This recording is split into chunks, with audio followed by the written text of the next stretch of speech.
Hi, everyone. Good evening, and welcome again. Please let me know if you can see and you can hear me.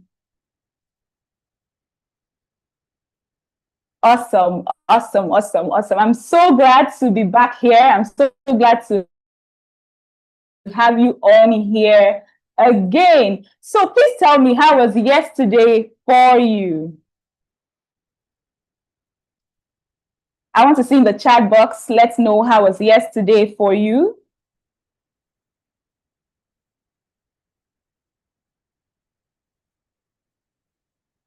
I want to see your responses. What did you get to think about after the session yesterday? If you're here yesterday, we talked about culture and definitions, and we also talked about understanding humanity. And today we're going to be having two amazing sessions. Okay, someone here says, Bertie says yesterday was amazing. Okay, beautiful. Thank you for sharing. Who else? Who else? Let me hear from one or two more persons. Then we can get started for the day.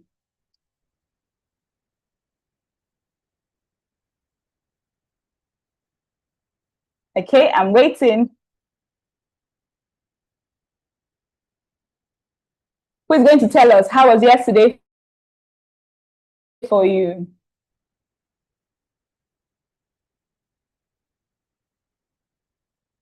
I want to get to one more feedback so that we can continue.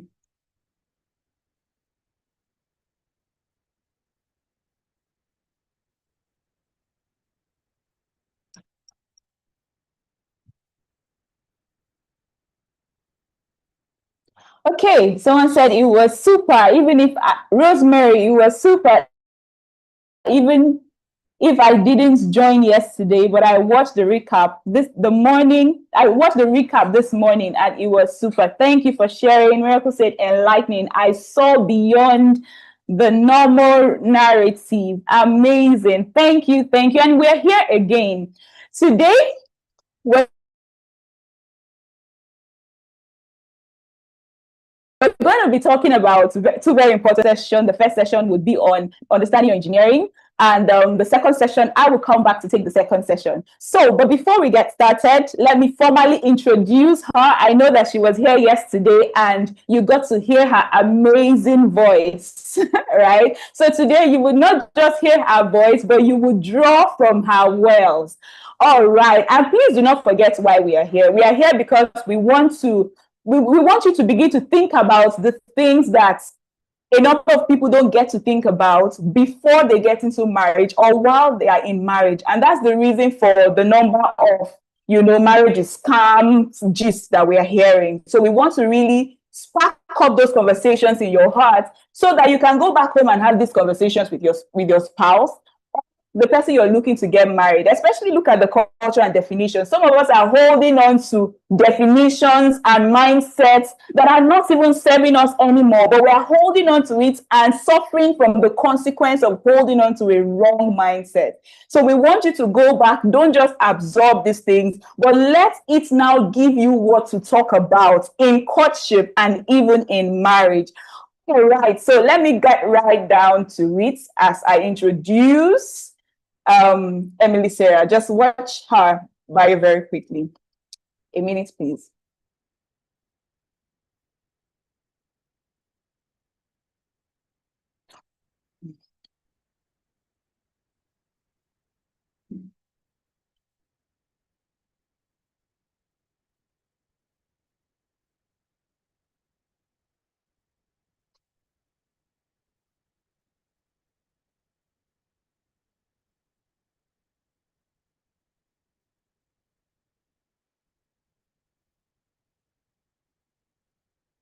Mrs. Emily Sarah Ngonomo is an associate practitioner of family systems engineering, an author, educator, and founder of Wise Wives, a community dedicated to helping women navigate the everyday realities of marriage, motherhood, family life, and mission with wisdom and intention. As the creator of the Immerse Foundations program, she equips women to recognize, develop, and harness their intellectual capital, positioning them to transform their knowledge, experience, and expertise into meaningful influence and scalable impact. Through optimal alignment, she specializes in marital formation and marital synergy, guiding individuals and couples to gain greater personal insight, explore compatibility, cultivate shared values, strengthen communication, and establish intentional practices that foster relational harmony and resilient family systems. Emily Sarah is the author of Lest We Forget, the Speaking Life Devotional, and the Sacred Spaces Prayer Journal. A devoted wife and mother of 2 daughters, she believes the family is the first environment for developing wisdom, character, and influence. Guided by her philosophy of living beyond self, she believes that when a woman is rooted in purpose and committed to faithful stewardship, her life becomes a catalyst for generational transformation. So let's give it up for Emily Sarah. Drop all your amazing emojis as she comes on live. You're welcome, ma'am. Please. Thank you. Thank you so much. I dropped an emoji for my own self. Let me I hype my own self first, but thank you so much for the intro. Thank you everyone for coming back. Welcome back to day 2. We go again. A very big thank you to Coach Isaac for yesterday. He took us through understanding humanity, cultural redefinitions, and I'm sure that every single one of us took at least one thing that has shifted for us. And so yesterday we looked at all the things that make up humanity, but tonight we go inward and we will be delving into understanding your engineering. And by the end of this session, we will understand or better understand how it is we were nurtured and how it is we can correct that. I would like us to begin with an activity. And I know we mentioned that we're coming with open hearts, open minds, our enthusiasm. I know it was a little rough in the beginning when we were giving our feedback, but please, please, please, the next 2 sessions require our full participation. So how we're going to do it is this. We have 5 minutes on the clock, and I would like to see if we can do this. And the exercise is simple, really. All you have to do is praise yourself for the next 5 minutes. And how we would do it is that if Coach Isaac is also on the call, Coach Leslie, you will help me as well. We will all raise our hands, use the icon, and we will spend hopefully 5 minutes attempting to praise ourselves. You're not allowed to use any scripture from your holy books, and you cannot repeat the same word twice. So let's say if you say, I'm amazing, you can't say, I'm amazing again. Is that clear, or do I need to repeat it? So just in case someone missed it, for the next 5 minutes, we will attempt to praise ourselves. We will not use any scriptures. We will not, neither will we repeat a word that we've used before. And I trust that we will be honest and we have integrity. The moment you find yourself running out of words, just drop your hand, lower your hand, and let's see who the last person standing is. And I have my timer here. Are we ready to begin? I can't see hands up. Please raise your hands. Raise your hands. Raise your hands. Great. Thank you so much to those that have already. We can't begin until all of us have raised our hands. This is how we will know who the winner is, if there will be a winner. Please, please, please, let's do this quickly. Thank you. I see hands going up. I see hands going up. More hands, please. Even if you don't understand, you've just joined, you don't know what the exercise is, just raise your hand, use the raise hand feature. I will start calling out names. Miss Charity Nyasulu, your hand is not yet up. Madam Lydia, your hand is not yet up. Thank you, Coach Miriam, for being here. Miss Esther Mfula, your hand is not yet up. I don't know who iPhone is. Your hand is not yet up. Madam Josephine, your hand is not yet up.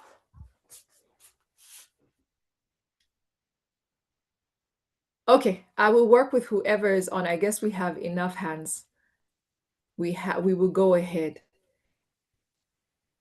I will let us know when it is we're going to start, which is why it would be good for all of our hands to go up so that we can begin the timer.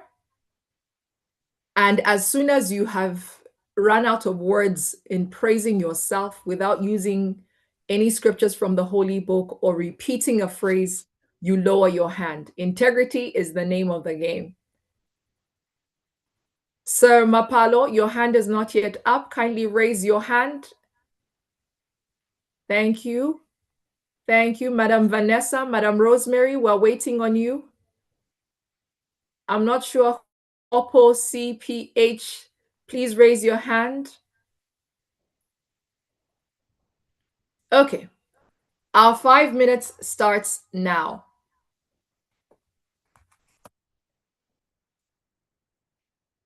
As soon as you run out of words, just lower your hand.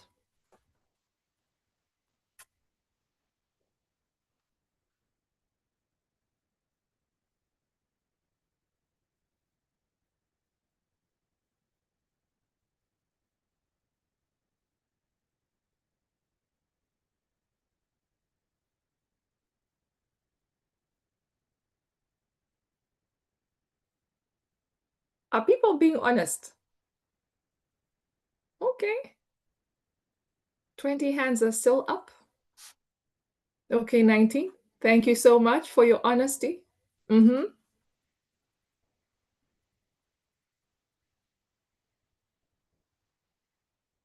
case someone just joined, our hands are raised. We are attempting to praise ourselves for at least 5 minutes without using scripture, without using or repeating words we have already mentioned. So I cannot say I am awesome and then say I am awesome yet again.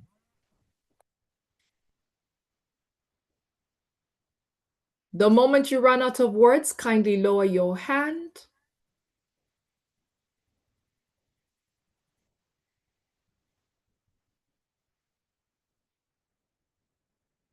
We're 3 minutes to go. So meaning people have been able to praise themselves for at least 2 minutes.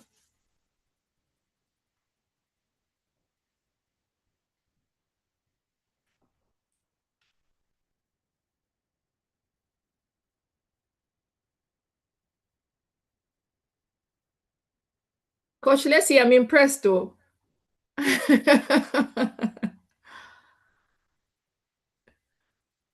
Our audience needs to share their scripts with us to help. Let's see what people have been saying to themselves.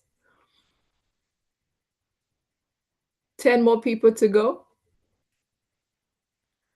Our coaches, you don't count. Coach Miriam, you don't count. But thank you for participating.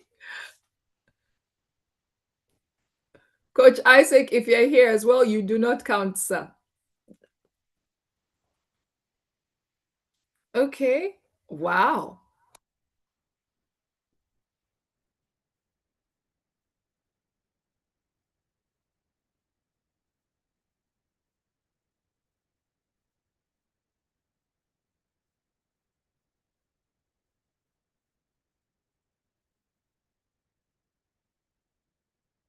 Six more people.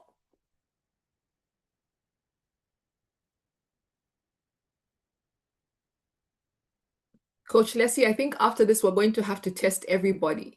You're going to have to send a 5-minute VN in the group, repeating what it is you said here. Let's make sure we're going to verify these results that you have been able to praise yourself for 5 minutes.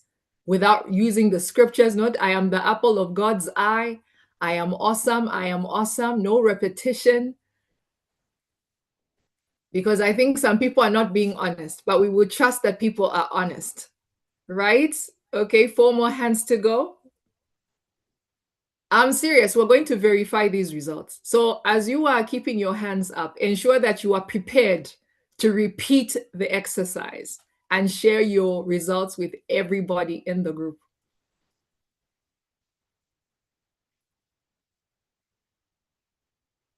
I repeat, no using scriptures from the holy books, just words only, vocabulary only. We have 2 people, and they're both women.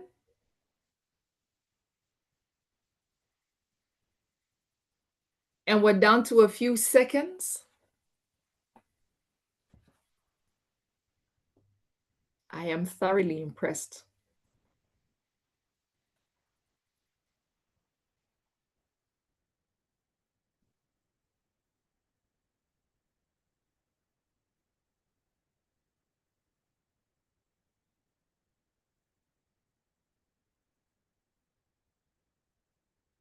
"15 minutes to go.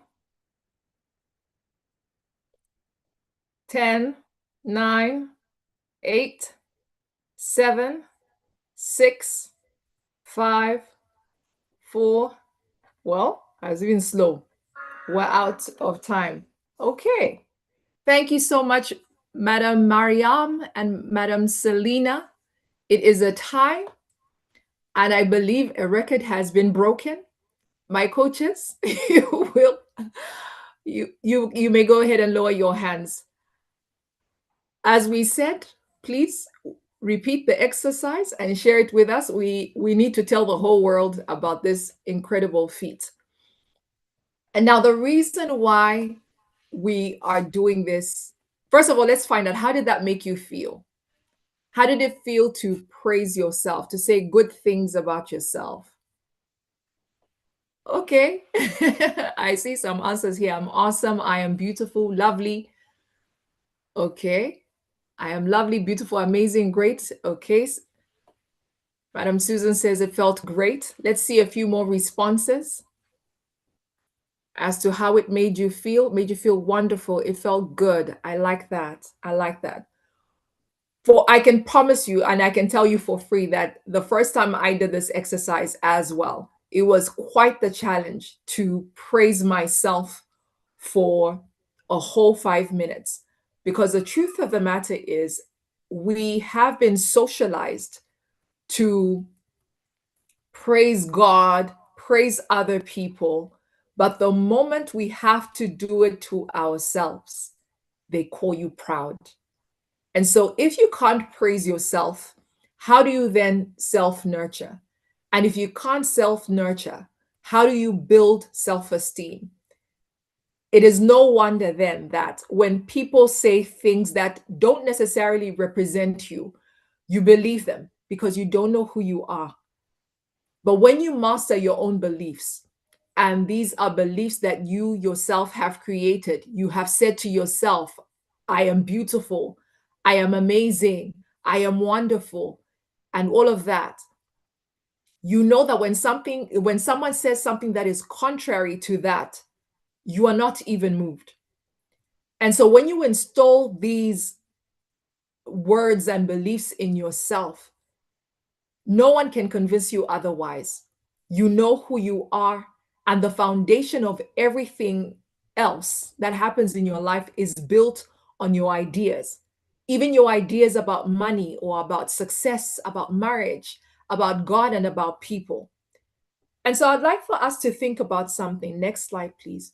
If you were born, say, in one of these countries, in Iraq or India or Canada, Japan or China, what would your name be? And again, your interaction in the chat box is very much welcome. What would your name be if you were born in Iraq?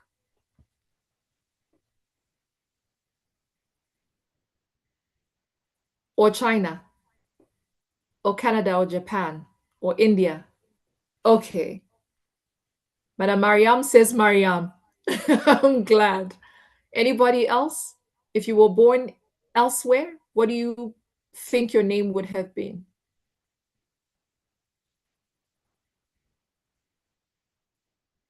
Or what do you think your religion would be? What do you think your beliefs would be?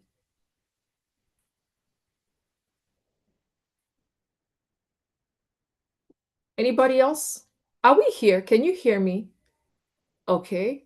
You would have been born a Muslim. But what would, Madam Dorothy, what would your name have been, you think?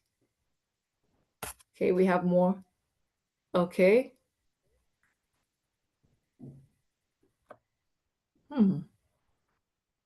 Your name would have been Alima or Zara, and you would have been Christian. So, Miss Deborah Sibe, so where would you have been born? What country is that you're saying you would have been Christian and your name would have been Zara? Madam Mariam says she would have been a Muslim, but if you can also state the country that you think if you would have been born in, that isn't necessarily the country of your birth in reality. Okay, the truth of the matter is, based off of the fact that if you were born in a different country, say Iraq, as has been stated, you are well aware that your name would most likely have been a different one. As has been stated, you'd have maybe have been Alima, and you would have been a Muslim. Madam Susan also says a Muslim, if she were born in Iraq, or her name would have been Fatima. Thank you so much. And so the truth is, when you look at your life as well, you realize that it is a question of nature and nurture. Yes or no? That who you are and the things that you believe, your religion is also based off of where you were born and also your environment. Even your name was assigned to you. You didn't get to choose what your name would be. There was no vote. And so when we even look at the timeline of your life, yesterday, Coach Isaac said something very important.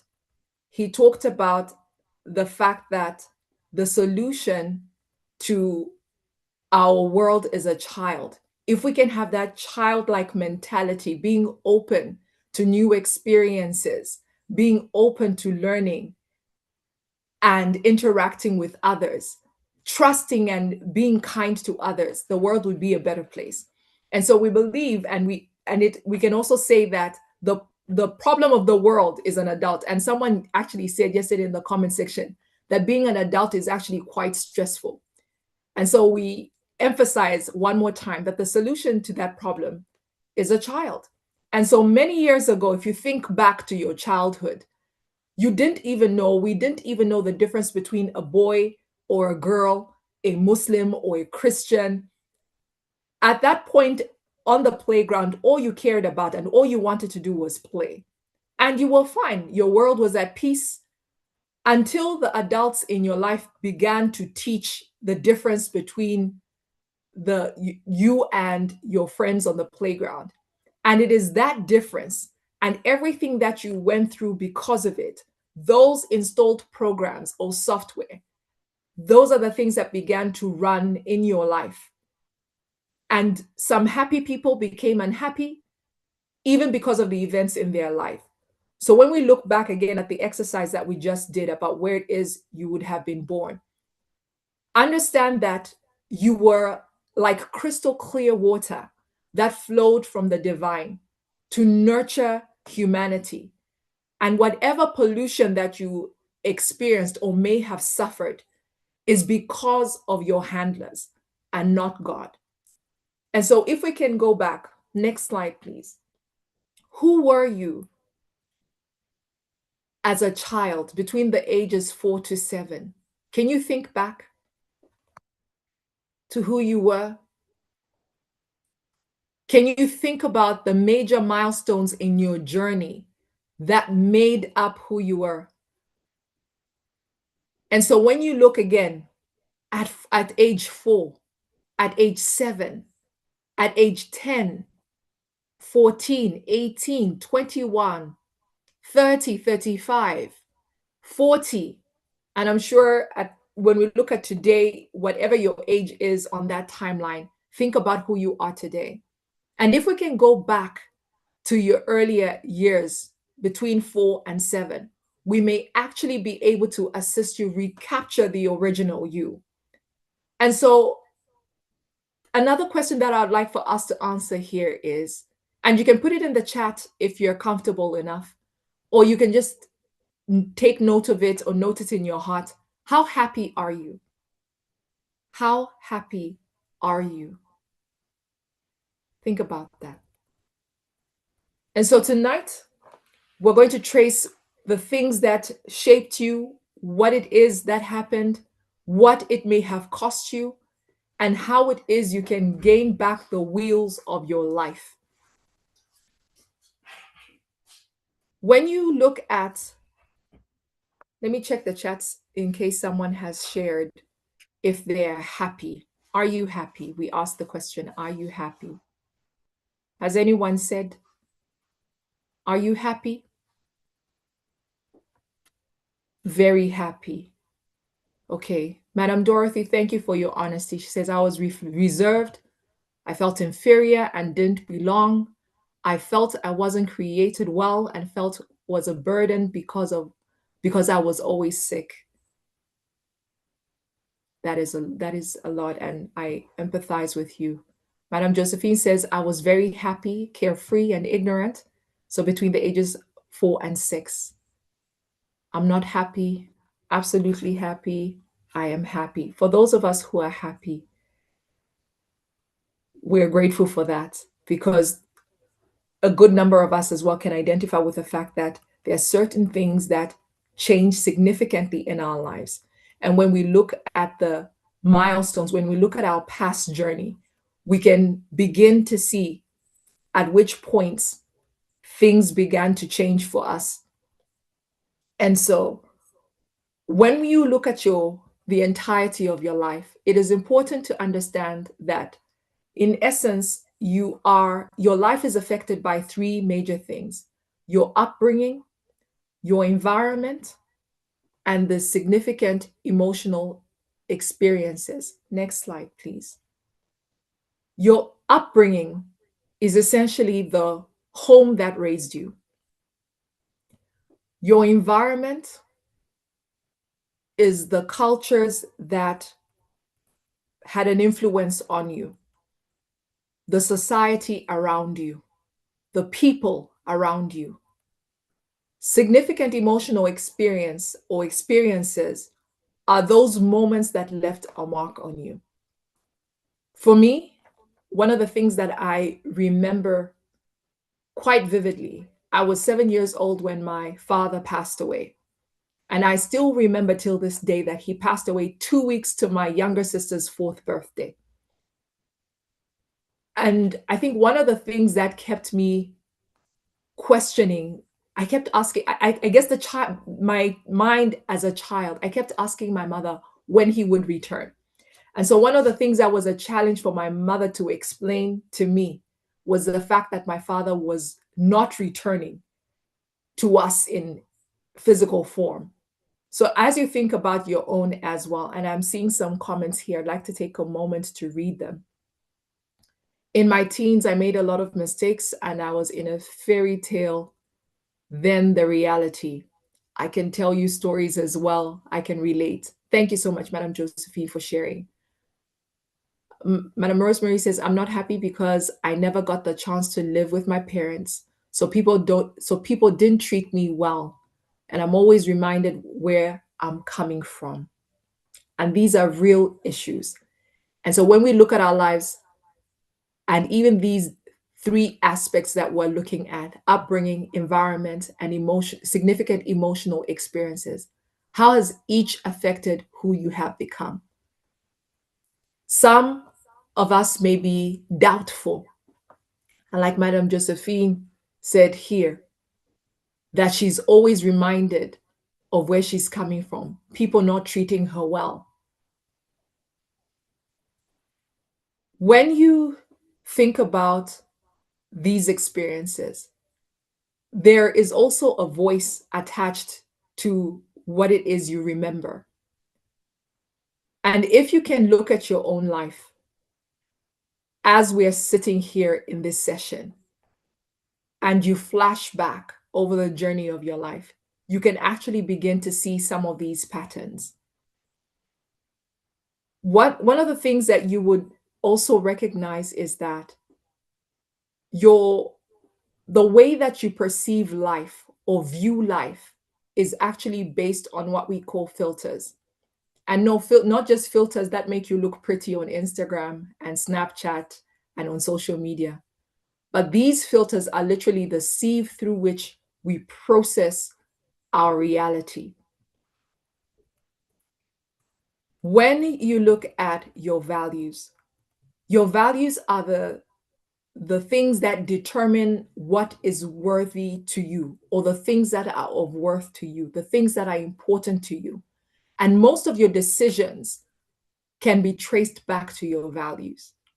You might say one of your values is honesty. And this could be one of two reasons. Maybe you saw honesty modeled in your life, and so you adopted it and you internalized it as one of your own values. Or maybe you experienced a dishonest person or dishonest individuals, and later in life you came along honest individuals, and you decided for yourself that honesty was going to be the path for you. Your memories are essentially your stored past events that still, in essence, steer present decisions. For instance, a lot of us, if not all of us, have a breakup experience. Someone served you hot breakfast. And when you look back at that experience, you see it subjectively from where you're standing. But if we're honest enough to look back objectively at that experience, at that heartbreak, maybe you might take into consideration your own part in the whole situation. What was it that you did that didn't quite benefit the relationship? And maybe in hindsight now, you might look at that relationship and actually be thankful that it didn't work out. But for as long as you only hold on to the negative, it becomes something that hurts you as opposed to something that empowers you and something that you can draw lessons from. A personal example is I was engaged to a gentleman at age 25. And at that time, we thought this was going to be our lives. I was at university at the time, and somewhere along the way, we broke up. But when I look back at that relationship, I then met my husband many years later. I got married at 31. But I remember looking back and saying to myself, there are a lot of things about me that wouldn't have benefited the marriage. First of all, I could see my own immaturity. And those of us who are married, you know that immaturity has no place in a marriage. Your attitudes are the settled behavior that reflect your feelings or your opinions, and these become your default lens. When you look at your attitudes, someone informed them. Your attitude towards money, for instance, your attitude towards work, your attitude towards people of different races or nationalities or cultures. Another personal example, I remember being younger. For those of us who are Zambian, you will identify with this, that it has been said that though children, or rather mixed race individuals, so let's say the father is maybe Caucasian and then the mother is Zambian and she's Black, the children that are born are called coloreds. And I know colored is slightly different in different demographics, but in Zambia, they're called coloreds. Growing up in the 90s and early 2000s, it was perceived that coloreds are unscrupulous people. They are naughty, their children are naughty. And personally, I grew up with that. I did have colored friends, but I couldn't quite be close with them or even have them come home. My mother had that negative attitude towards them. And even though she tried to mask it, I could tell she wasn't being sincere. And so you think about those things. Who informed that? Where did you get that attitude from? Where did you get those ideas from? Moving on to language. Language is essentially the words that form images in your mind. When you think about language as well, you know that language is powerful. And I wrote down here, the more you enlarge your vocabulary, you can expand your possibilities. And so when you look at your own life, what are the words that you speak? I like the fact that when we began in praising ourselves, we were able to say things like, I am beautiful, I am awesome, I am amazing, I am wonderful. And as you say those words, it forms an image in your mind. When I think about my own life and I look at my children, I'm not thinking about all the negative things that they will be. And even when I speak over them, I speak life over them. I speak positively over them. When you look at your own life, the language that you use, even on yourself, what does that look like? Your internal dialogue.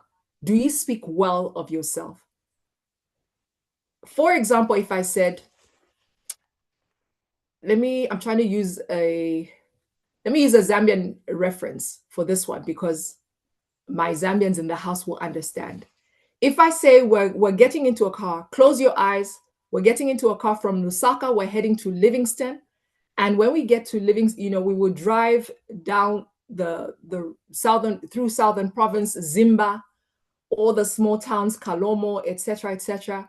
We get to Livingston, and when we get into Livingston town, we will stop at the ShopRite at the Mosiotunya Mall for refreshments, just to buy our refreshments, and then head out back onto the main road all the way to Vic Falls. And when we get to the entrance at the checkpoint, and also where it is, we purchase our tickets and gain entrance to Vic Falls. My Zambian people literally can see it in their mind. They can see the road, they can see when we get to Livingston, they can see the mall, and they can see all these other things and all the other things that I mentioned. But for those of us who have never been to Livingston or even seen it on the internet, these were just words. And so you couldn't quite form the image in your mind. And if you cannot form the image in your mind, it won't have meaning to you.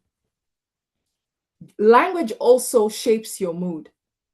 Someone can say something negative to you and you have lost it. It changes your mood. Language also has the ability to uplift your mood. When we did the exercise, I asked us, how did that make you feel? A good number said, it made me feel good. I appreciated myself. And that's what language is meant to do for you. And so when it is you have experienced negative language spoken over you, you actually have the power and the ability to overturn that and install systems in your mind that only see the good. Moving on to decisions. This is essentially the cornerstone of your beliefs. And your life at present is a reflection of all the decisions that you've made. If we were honest and if we had all the time in the world, we would be able to detail all the right decisions we have made. Some of us might even question the choices that we made as far goes our significant others. Or maybe if you went ahead and were married, you have considered, with everything that you've learned now, you're thinking to yourself, how do I make this better? Your decisions as well. Say if you're single, you're thinking about the kind of person you would like to marry. Even in your life, you're thinking about the kind of lifestyle and the kind of person you need to be the right person for that significant other. I think all too often, the singles are looking for good partners to be husbands or wives, but neglecting the fact that you also need to be that good partner and potential spouse because no one wants to marry a bad person, not intentionally anyway. If you're married, depending on where you are at in your marriage, maybe things are good, or maybe you're facing a few challenges. Your ability to think about what it is you would like your marriage to be in the end, the result of your marriage. If you say to yourself, I want a blissful marriage, my marriage is blissful, you are speaking positively about it, even though the reality is that you're going through a few challenges. But what that will also do for you is that because you are thinking differently, you will behave differently. And if you behave differently, you will find that the result and the outcome of your behavior is the thing that you spoke positively. And it is literally bringing that into manifestation. So at any given point of your life, you have the power of choice and you can make those decisions. When we look at meta programs, these are dependent on context. So these are your thoughts, your behavioral patterns that cover your awareness of time, your response to challenges, and the direction of your energy. And so being able to recognize your own meta programs or someone else's meta programs will help you predict how they will react or how they will act, and also how they will respond. Because your meta programs reveal the traits and tendencies of a person and their default setting, as it were, without you even thinking about it. And Coach Leslie will go deeper into this when she takes her session, because it is in your personality, when you do your personality test or assessment, that you will be able to really understand this. And so when you think about these 6 filters here that we have, can you think of one that has stood out for you? One that you think, this is something that maybe it's your values, or maybe it's the memories that you've had from the past that have held you back. Anybody? I'll check the chat. You can just say values, or you can just put memories, just so we know excuse me, which one of these may have an impact on you or may have an effect on you.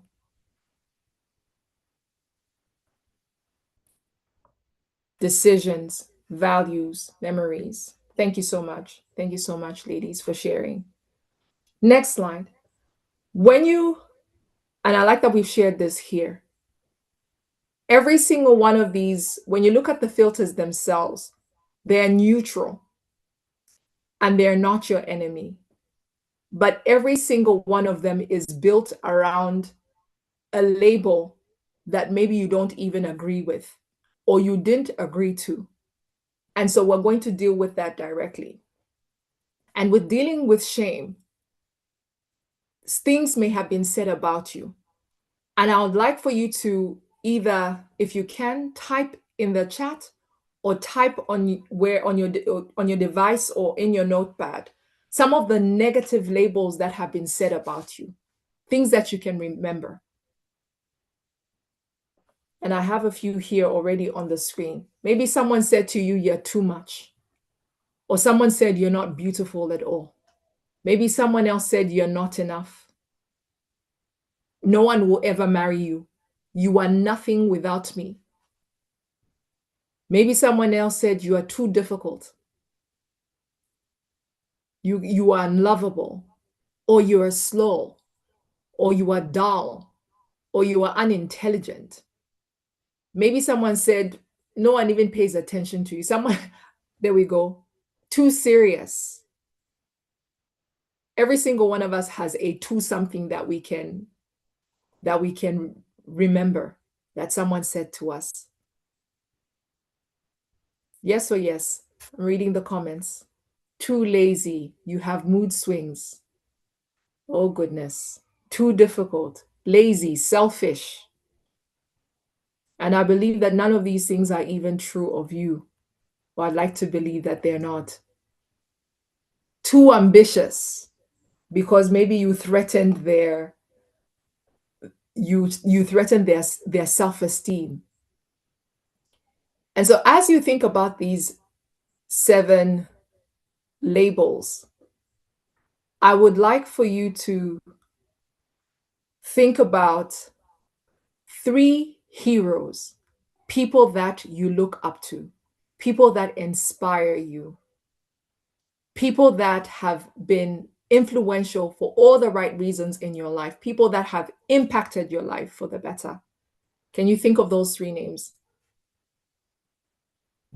Thank you for all the comments here. This is quite helpful. It's enriching the conversation. And I know a lot of us can relate to the things that are being shared here. Thank you so much. So your 3 heroes, do we have them in mind? Have we thought about them?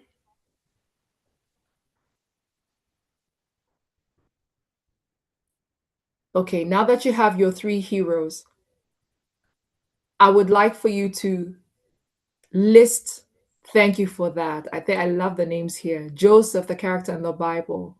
Madam Ngozi Okonjo. Let me not butcher the last name. Iweala. Someone would have to tell me how to pronounce her surname. But I believe I know who she is. I've seen her name a few times before. Joseph, the Bible character. Any more names? Okay. Your okay. Madam Dorothy has 4 names actually. So Stella, Emmanuel, Abigail, and Monica. Thank you, Miss Deborah, Miss Chanda Chibuta.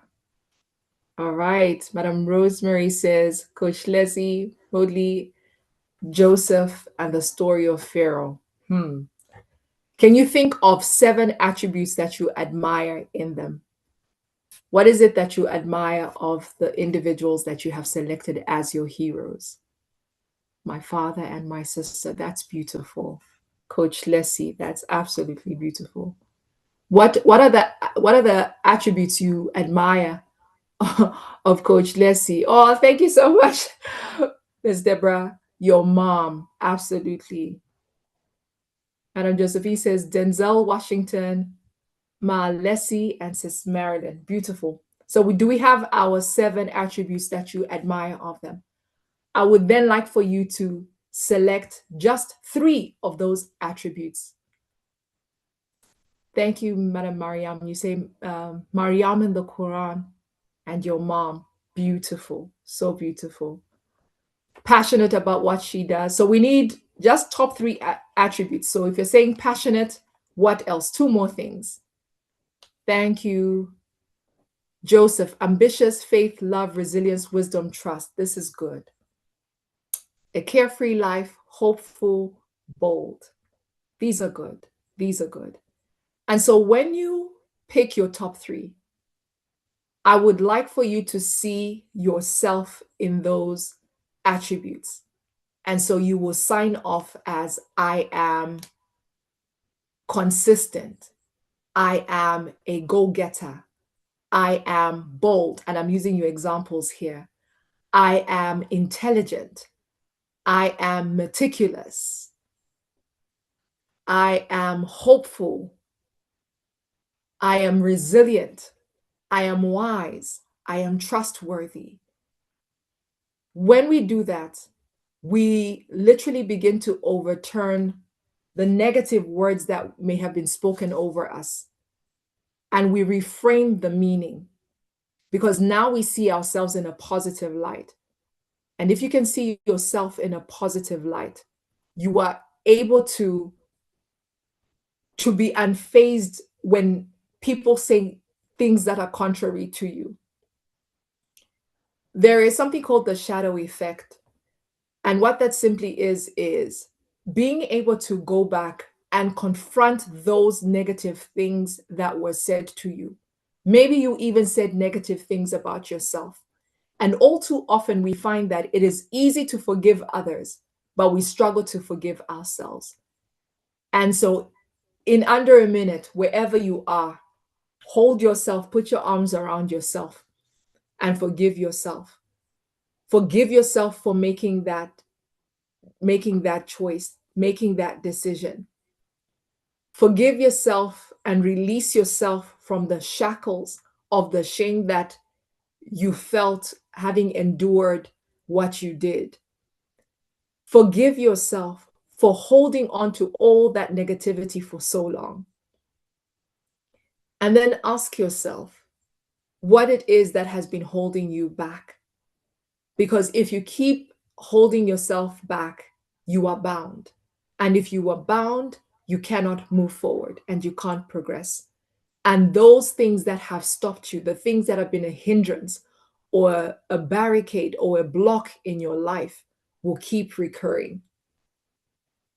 So tonight we let go of all of those things and we forgive ourselves. That label is just something that happened in your past.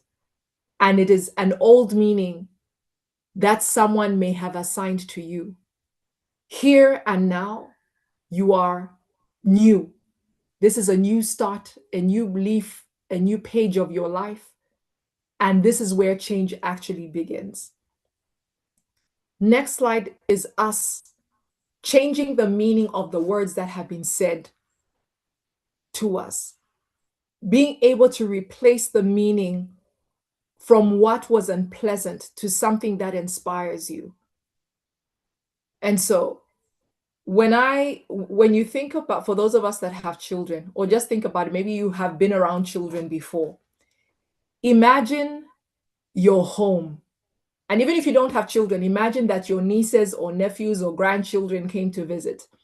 Imagine that you spent 6 hours cleaning your home. For those of us that enjoy spring cleaning, you were cleaning, you took your time, you ensured that every corner was taken care of, wiped down, polished, the floors are clean. My grandmother had this thing that you had to be able to see yourself. She wanted the floor so shined that you could see yourself. And now imagine that after all your cleaning, you step out. Maybe your doorbell rings or there's a delivery for you and you step out, maybe even to answer the phone. And as you come back in, the children that were in the home have turned everything upside down. Everything is back to how it was before you started cleaning. What would that do for you? How would you feel? Madame Deborah is already crying. What meaning would you attach after spending 6 hours of making your home pristine? These children stroll in under 2 minutes and they have completely had their fun in all your cleaning. I believe this is a phone. So Oppo says you would be so upset. What would that do to your mood? So obviously now you're upset. And if you think about it critically, when did you decide on that mood? When did you decide on that mood? And I like the fact that you've already named it, that you saw it in your mind, you're upset, and that this is your daily experience and it's very annoying. I'll become cranky and very irritable, understandably so. But the thing that has informed your emotions and your thought about it is simply what you believe that is and what that meaning is for you.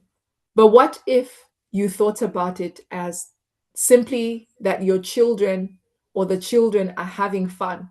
For them, they have no sense of, and I'm talking young children, I'm not talking middle-aged children that you can, have a conversation about. I'm talking about maybe toddlers.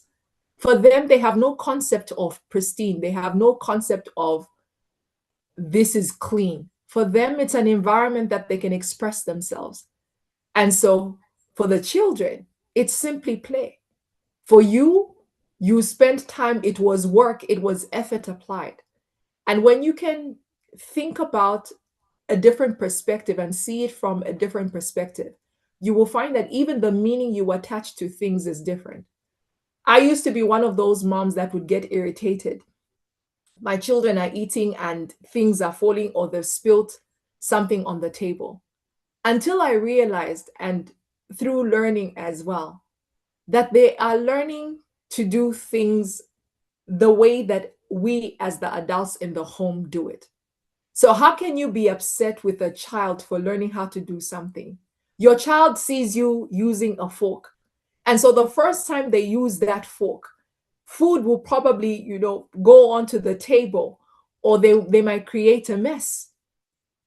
You don't beat a child for learning to do something. We see our children, babies, learn to walk for the first time. When they fall, we don't beat them for, why did you fall down? It is a process. And so even the meaning that we attach to these things is different.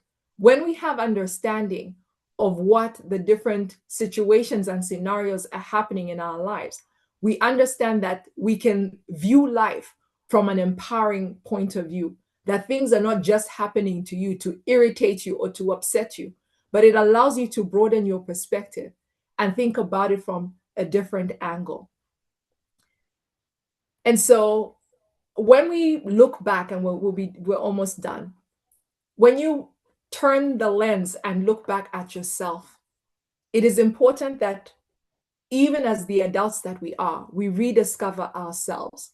And this is not you literally starting from zero, but you are beginning to reread your life and everything that you have been through, and everything that we have learned here tonight. And you begin to see your life in a new light. How to rediscover yourself is through an acronym that is HAPPY, HAPPY. Next slide. And so rediscovering yourself through your heart. Your heart is where the things that matter most to you reside. Your abilities are the skills that you possess. Some of us maybe are in jobs that we hate, but you have cooking skills or baking skills that could put people to shame. You make zobo, and people say this is the best zobo they've ever had in their life, and something could come out of it. The first P is your personality, how you were wired. The next P is your passion. What are the things that still that spark joy for you? What are the things that you could do? And if no one paid you any kobo or ngwe, you would be all right. You could do it for the rest of your life. When you think about your yesterday is simply the story that got you here. You're here now. And so how do you now rewire and look at your life in a different light? Your story, your yesterday informs you of the things that you have done. Your today gives you the opportunity to do differently, to choose differently. Everything that we have talked about here in this session so far has been in effort to reframe your perspective to life, to your decisions, to how you think, how you operate. And so the decisions you will make moving forward are those that will empower you. This is something that Coach Isaac kept emphasizing yesterday. As we look at as we look at our lives, and as we live with others, and even when we build these homes, we need to ensure that these are environments that allow everybody to thrive. And it is my hope that you have taken quite a bit from here already. And our last slide is for us to redefine ourselves. And if you could take just one word that you believe could define the rest of your life, what would it be? And you can type it in the chat, the few of us that are able to, quick fingers so that I can read it out. One word, peaceful. Thank you, Madam Dorothy. One word that could define the rest of your life. Enough. That's beautiful. Amazing, fulfilled, soft. Those are beautiful. inspiring. That's lovely. Strength, transformational. And so, with your one word, I would like for us to then take it a step further and write your positive affirmations based on your new discovery. And you can do this in your personal time. During coaching sessions, we would actually recommend that you write out 2 pages, not on your phone, in a notepad, 2 pages, writing these affirmations, speaking well of yourself. And after you have exhausted your language as far goes your new affirmations, you would record it and play it back to yourself over and over again. The same way we would take medication and the doctor says 3 times a day, morning, afternoon, evening, you would do it over and over again. And from there, you would think about what would things mean to you from now to promote your mental wellness. What would these things mean to you? What does it mean for you now? Moving forward, now that you've said restoration, focus, gentle, empowered, what do they mean for you now to promote your mental wellness moving forward?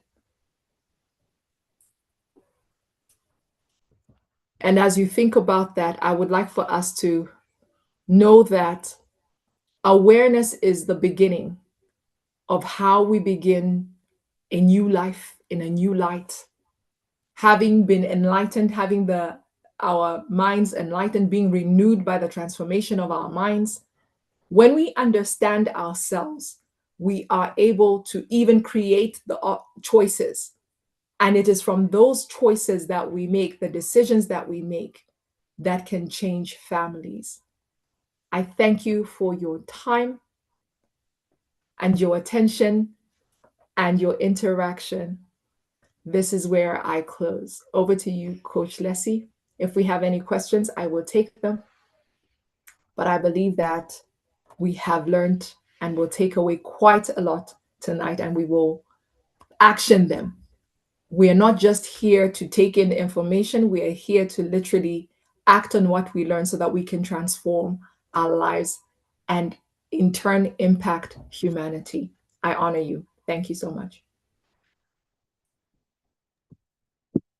Thank you so much. Thank you so much. Thank you so much, Coach Emily Sarah. Please, in one word, how was this session for you? You know, I'm sure she would have heard this a number of times from me. Her voice is so soothing, so amazing. It's not, in addition to the words that she's saying, there's a way the voice makes the thing enter. I don't know. How was this session for you? How was the session for you? Powerful, amazing. I want to see. Okay. Awesome, redefining. Yeah, somebody agreed. Her voice is so soothing and relaxing. Yeah.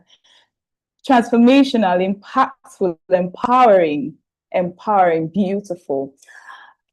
Ooh. So we're on to get into the next session. I didn't even say my name when I came, so but no problem. Let me just play. Okay, so people are still talking. Enlightening. Okay, she made it look less ambiguous. Yeah, inspiring, impactful, empowering. All right, so I'll just play the intro, then we get right into the next session. Don't even see it as the next session because we are continuing. It's just that a new speaker is coming on board. So yeah. Mm.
Please, can you see my screen? I suspect there's an issue somewhere.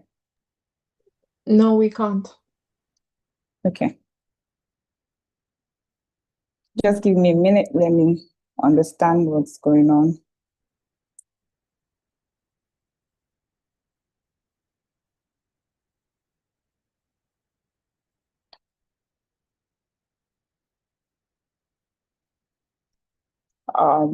It says I'm sharing somewhere else. I don't know where it thinks I'm sharing. Okay, well, let's do this.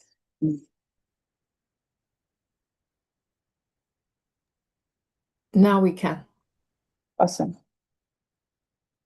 Leslie Jasam Sampson is an associate practitioner of family systems engineering, a self-leadership coach, and founder of Lit Lambs, a transformational platform dedicated to helping parents build intentional homes and raise purpose-driven children. Not your typical parenting educator, Leslie is a project management professional with a background in software engineering, civil engineering, and technical product management. She brings a unique systems thinking approach to parenting and family leadership, helping parents move beyond reactive parenting into intentional home leadership.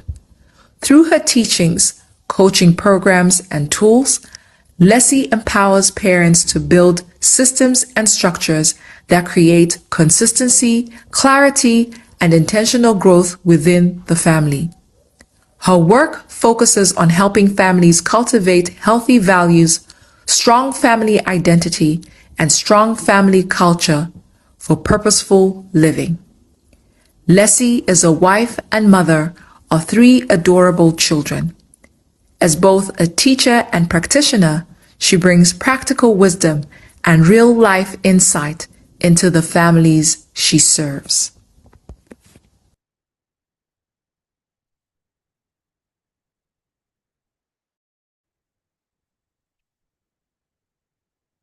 So yeah, I guess I'm going to be welcoming myself at this point. So I'm Leslie Sampson, and we're here to talk about understanding your temperament. Now, why are we talking about you, temperament, culture, definitions? If you were here from yesterday, we started talking about understanding humanity as a whole. Then we try to poke into certain culture and certain definitions that we have held on to that we probably didn't even know where it came from. In fact, let me even step back a bit. Someone defined culture as the way of life of a people at a particular time. So we are living in a different time, but we are holding on to the way of life of dead people. And it's disempowering us, it's threatening our relationships, it's threatening the way we are seeing life. We moved on. Emily Sarah just talked about our engineering, the things that came into us. So why are we having all of these conversations? And now I'm about to talk about understanding your temperament. Why are we having all of these conversations? Yet we called each and every one of us to talk about building a healthy family. We called each and every one of us to talk about understanding marriage, understanding how to choose a partner that suits you. Now, this is because at the center of a relationship, whether it's an engagement or marriage, is you, is the individual at the center of the relationship. So you bring yourself, you bring your beliefs, you bring your wounds, you bring your trauma, you bring your joys, you bring your successes into a relationship so that a relationship is working, is that we have an individual who has learned how to be working. We have 2 individuals who have learned how to work on themselves. That a marriage is working is that we have 2 individuals who have learned how to understand themselves and live together. That a relationship is not working is that we have 2 individuals who do not understand how to make their own personal lives work. So now we're talking about understanding your temperament. At the foundation of any healthy relationship or any healthy marriage is an understanding of self first. And that's why we started with all those conversations. At the foundation of every healthy marriage is an understanding of self. Why do you need to understand yourself? People get into marriage, or think that they are ready for marriage when they feel that, okay, I can now take care of myself, I can now pay my bills. Maybe I'm of age to get married. That's when people think that they are ready for marriage. But before you want to even consider marriage, you want to ask, do I know me? Do I know what makes me happy? Do I know what makes me flourish? Do I know what diminishes me? Because if you're not clear on what all those things are, your fire extinguisher, that person is holding is your fire extinguisher. It is when you start to experience that this person is extinguishing your fire, you begin to scream. But if you know yourself well enough, at a reasonable distance, you'll be able to tell that this thing, this behavior, or this character, or this attitude, or this filter, the way this person looks at life, if the person comes to me, he would extinguish or she would extinguish my fire. If you do not know yourself well enough, you will not be able to see things that match you. There are people who chase away the very people that could make them bloom, because they've not been able to identify themselves. You don't know what triggers you. So you keep tolerating things and people around you that keep messing your life around. Look, we all have things that make us spark. We all have things that help us flourish. We all have things that drains us. So imagine getting entangled with your drainer.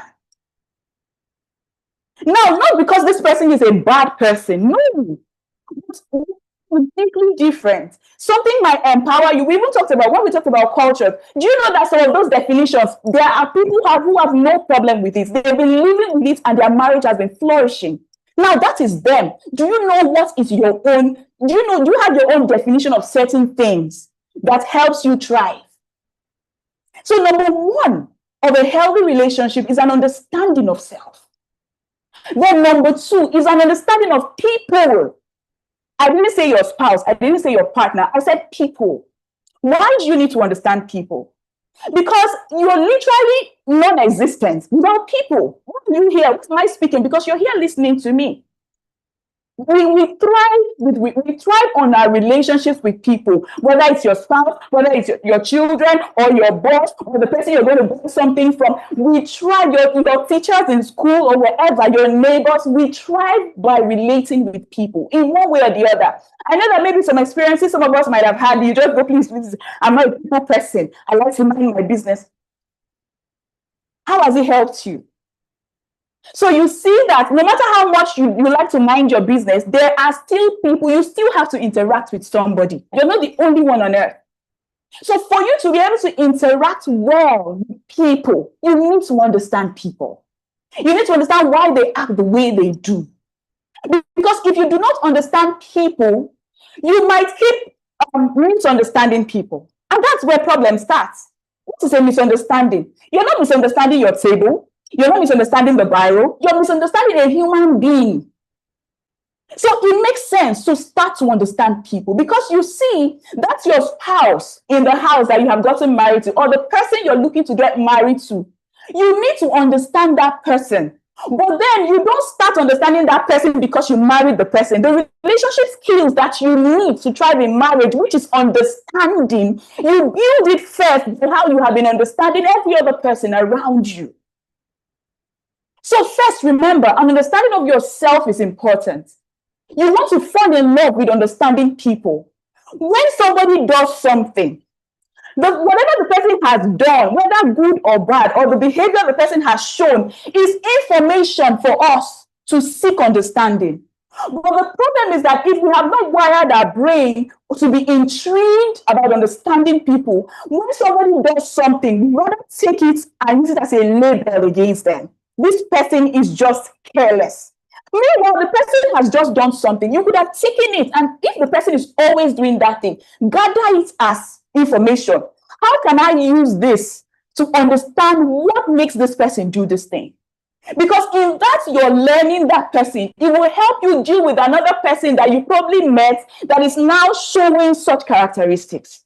You need to understand how to work with your boss. Some of us are having issues at work, not because our bosses are wicked, but because we don't know how to work with them. So you want to invest time in understanding people, because the relationship skills you build while understanding people would help you thrive better in marriage. Your spouse is not the only spouse that behaves the way he's behaving. There are to your type of spouse, and they're living happily. So what's missing is understanding. Now think about it. Is there somebody you like to spend time with? I'm not talking of based on marriage relationship now. Like you have a friend you like to chat with, very a little time you want to call the person, or when you call the person, even if it's once in a while, you stay long on the phone with the person. Think about it. What makes that happen? You understand the person, or the person understands you. We will say it like there are people, you just fall in love with anybody who understands you. Like, oh my God, I like the way you just understand me. So can you see that what makes marriage work is understanding? And like I said, you're not trying to understand your house. You want to understand the very person you're living with, which brings me to number 3, understanding your partner. Very important. You want to understand what makes your partner act this way. The problem, I will repeat, is that when your partner shows up or behaves in a certain way, you use the behavior as a weapon. You use the behavior either as a weapon against the person, or you begin to use that behavior as a weapon against yourself. That you're always doing this to me. To me, the person is just being his right. So, understanding people, yes, but you want to understand that partner. Very important, because you're going to be living in the same house, building a family, raising children together. And let me say this before I move to the next slide.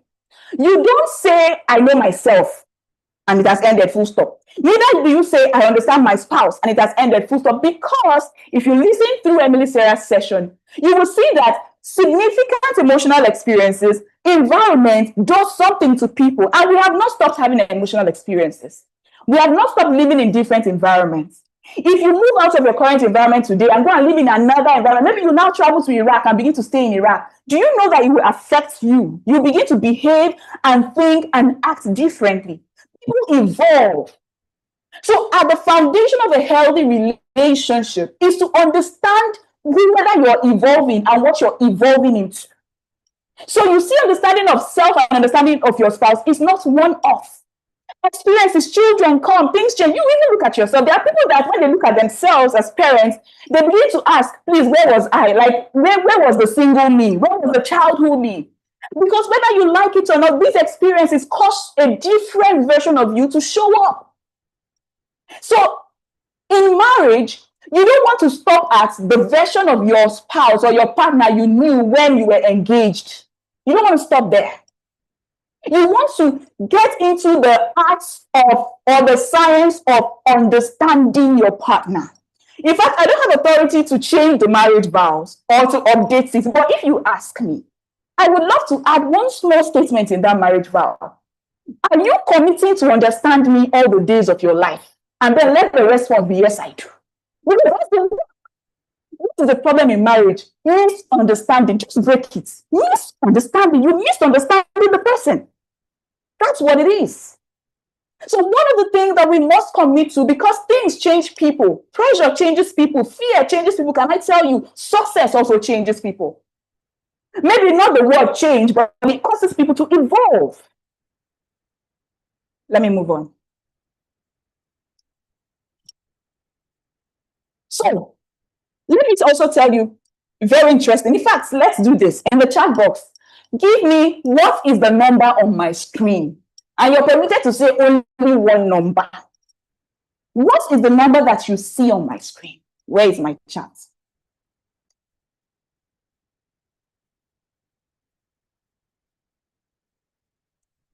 You could hear me because I didn't even confirm.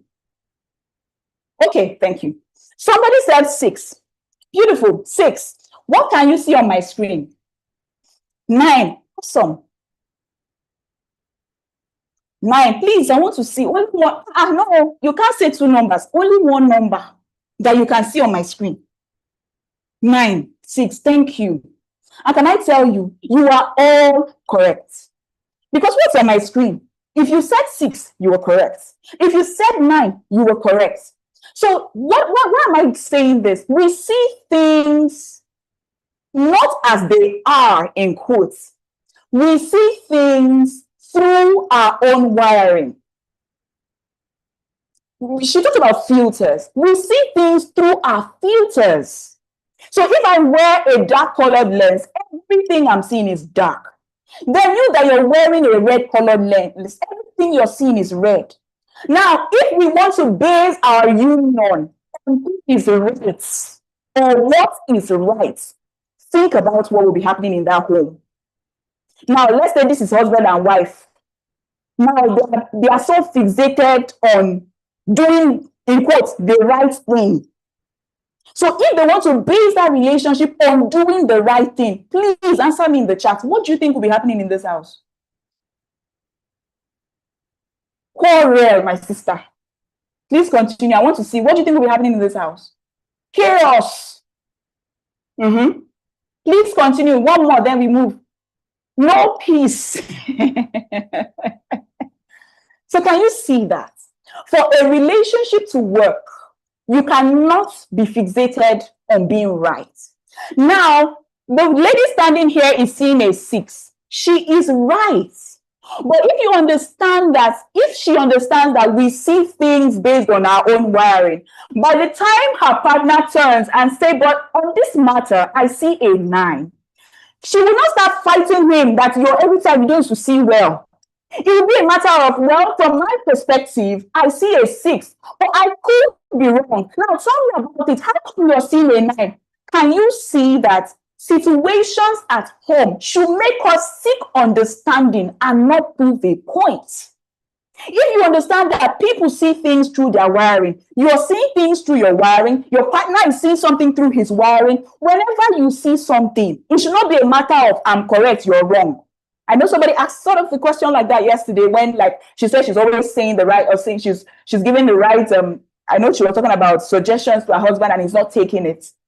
He is right in his own eyes. That same way you are feeling very right is the same way he's feeling very right. So at that point, it's not a matter of who is most right. It's a matter of, can we understand our perspectives? Another thing, how we as human beings, me inclusive because I'm human, see people, is that we see ourselves from the eyes of mercy and see others from the eyes of judgment. Let me give an instance.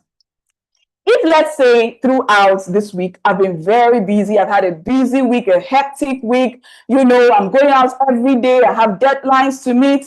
So each day I come back spent. I throw my wig here, I throw my shoe here. For the past 1 week, I haven't even got the time to wash my underwear. I just get into the bathroom, boom, I've batted, I'm out again. The whole house is scattered. My kitchen, in fact, I've been buying food for the whole family to eat. Can you see how I described it? If I was to describe my experience in this week, if somebody should ask me, how are you? How was your week? Or somebody comes into my house and is disorganized, I will begin to tell the person how this week has been so hectic. I've had a lot to do.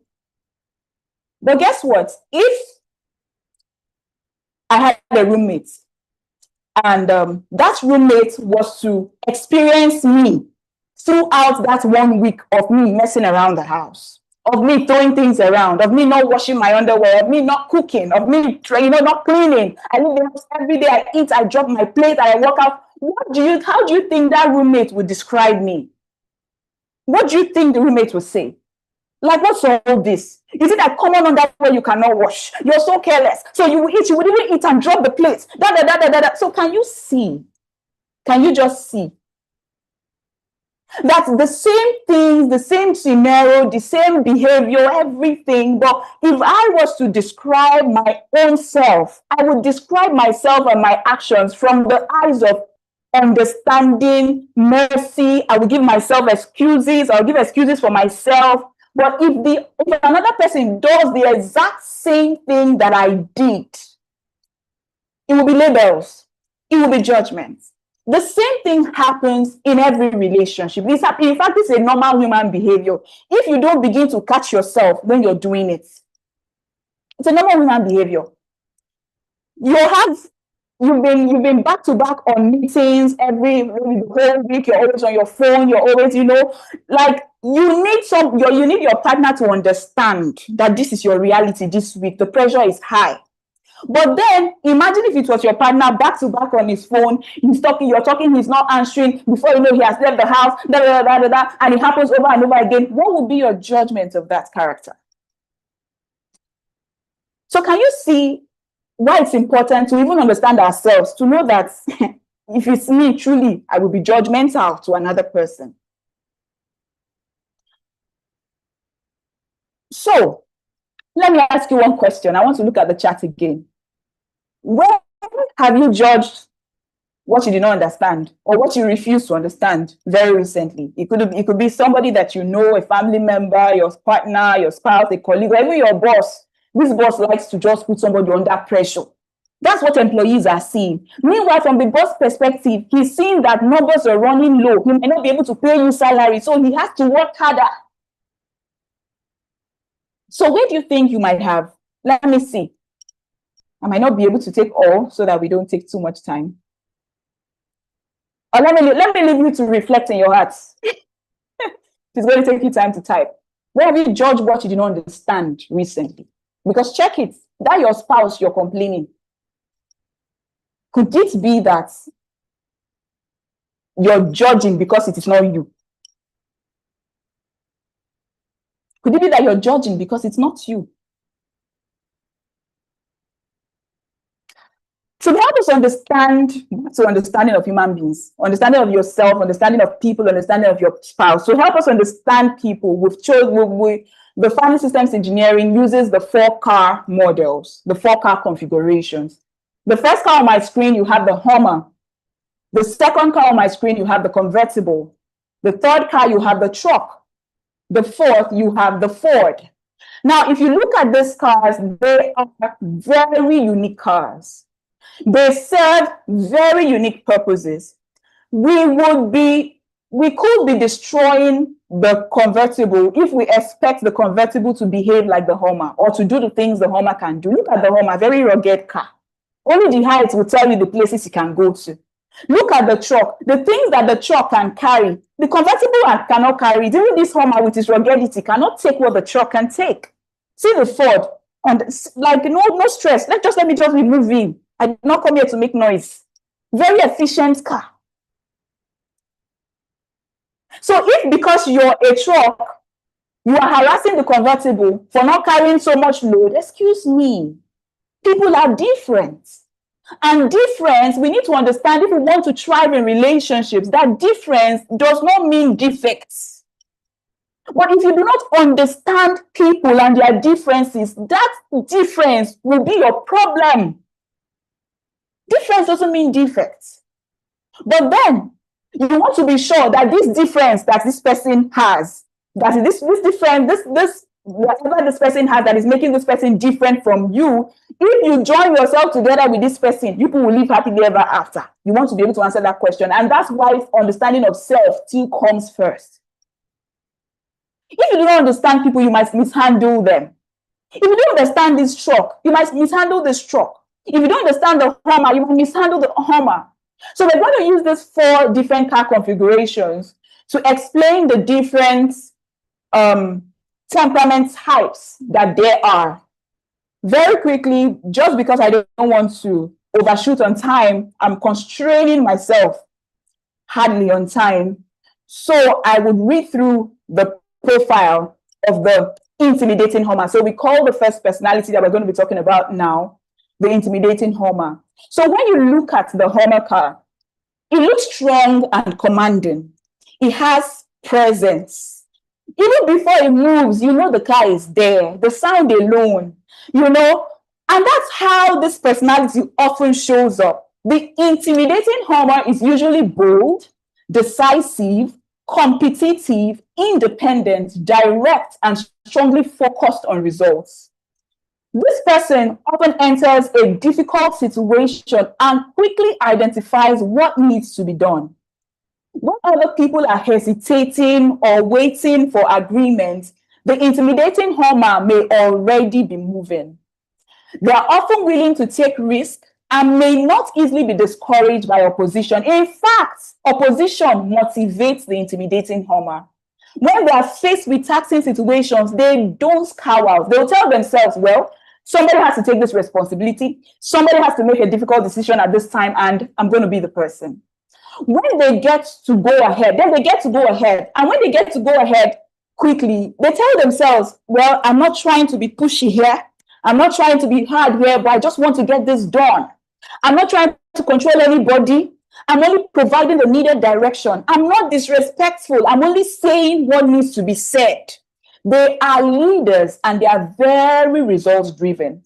But it will be interesting to hear the internal conversation they have within themselves. They say things like, you think I'm too hard and strict, but they do not understand that I want to be effective and produce results.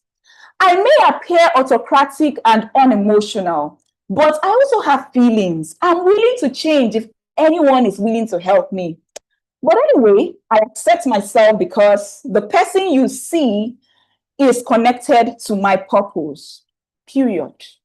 The intimidating Homer sees himself or herself, because it can be a man, it can be a woman, sees himself or herself as very bold and confident. But guess what? Remember we said that we see other people, we give excuses for ourselves, we see ourselves with mercy, and we see other people through the eyes of judgment. Guess what other people think of the intimidating Homer? Another person would think of the intimidating Homer as proud and arrogant, while they are seeing themselves as bold and confident. The intimidating Homer sees his or herself as direct. I will tell you the way it is. But another person sees intimidating Homer as rude. Intimidating Homer sees himself as decisive. But another person will see the intimidating Homer as pushy. The intimidating Homer will see him or herself, or his or herself, as focused on results, like let's get this thing done. But other people will be looking at the Homer, the intimidating Homer, like this person doesn't just care about people. Now, in a relationship, the intimidating Homer may genuinely be trying to move the family forward, while the spouse may be feeling overpowered by his or her strength. They may believe that they are providing direction, while the other person feels like they are not allowing them to have an opinion. If you're in a relationship with an intimidating Homer, know that they often appreciate clarity, honesty, competence, responsibility, and respect. Respect with capital letter. They tend to prefer that you say what you mean than communicating directly and expect them to guess. Mind you, this can be a man or a woman. But then, understanding yourself, if you are an intimidating Homer, does not excuse you to use your weaknesses or to allow your weaknesses to make another person's life miserable. Understanding yourself should give you direction, make you love yourself, but also make you take responsibility for your growth. So for the intimidating Homer, you need to develop patience, because not everybody processes information or makes decisions at the same speed as you. You need to develop listening skill. And listening is not waiting for the other person to finish so that you can give your own conclusion. It is trying to understand what the person is saying, what the person is feeling, and what the person needs. You need to also build gentleness as a skill. Gentleness is not weakness. Hello, intimidating Homer. You can be strong without being harsh. You can be clear without being demeaning, and you can lead without being controlling. Another very important area the intimidating Homer would need to develop is emotional awareness. Right? You want to always ask, how is my strength being experienced by the people closest to me? Sometimes everybody outside celebrates the intimidating Homer. Homer's leadership, yes, while the people at home are afraid to speak to the intimidating Homer. And that's not healthy leadership. So let's move on. While the Homer brings strength and leadership, the next personality we're going to be talking about is the creative convertible. Take a look at this convertible. What does it communicate to you? You know, when you look at a convertible, you think about freedom, fun, flamboyance, excitement. You know, the creative convertible is lively. It attracts attention. It gives you the feeling that anything is possible. This world cannot be that serious. And that's how this personality often shows up. They bring energy to the room.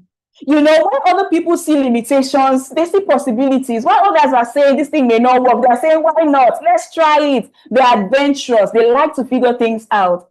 They tell themselves, it's not a problem. We can work something out. Let's just see how it goes. Then they move. Then when people begin to question their decisions, because they are not overthinking things, the creative convertible is not about to overthink. So when people begin to question their decisions or ask for too many details, they tell themselves again, I'm not being careless.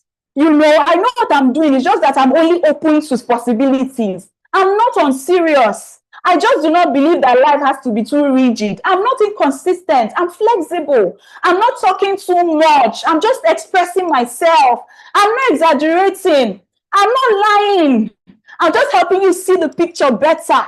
They are creative and driven by possibilities, but it will be interesting to hear the internal conversation that they have with themselves. They say things like this to themselves.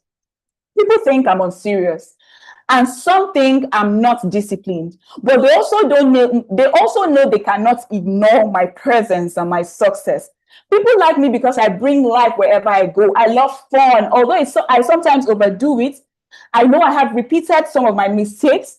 I know I sometimes begin things and do not finish them. I really need help, but please do not reject me. Unless I forget, please do not give me too many rules and regulations. I need room to breathe. I need room to express myself. I need room to explore. So you see, the creative Homer considers his or herself as optimistic. Another person is looking at the creative Homer and saying, this person is just realistic. She considers herself flexible, but another person is saying, you're so unfocused. You cannot focus on one thing. You cannot start something and finish it. They are spontaneous. Another person will say they are impulsive. They consider themselves expressive. Another person will say, this one talks too much. They consider themselves persuasive. Another person will say, this person is over-exaggerating. And then this one, they consider themselves charming. But another person will see them as manipulative. They consider themselves imaginative. Another person may see them as distractible. They consider themselves fun-loving. Another person may see them as unserious. So in a relationship, the creative convertible may genuinely believe they are bringing joy and excitement and fresh ideas into the family, while the spouse may be feeling unsettled. They may see a new opportunity today and immediately want the family to change direction. And the spouse may be wondering, what happened to the last thing we started? We have not even finished the plan. Have we even considered the cost of this new thing? Carry the responsibility if it doesn't work. And the creative Homer is not thinking about all those things. They'll be wondering, why are you always negative? You always want to kill my ideas. Why can't you just be excited with me? But the other person may not be trying to kill their ideas. They are simply thinking about timing, thinking about cost, thinking about consequences, thinking about structure, thinking about the impact on the family. But the creative Homer may also be promising things in excitement at the moment.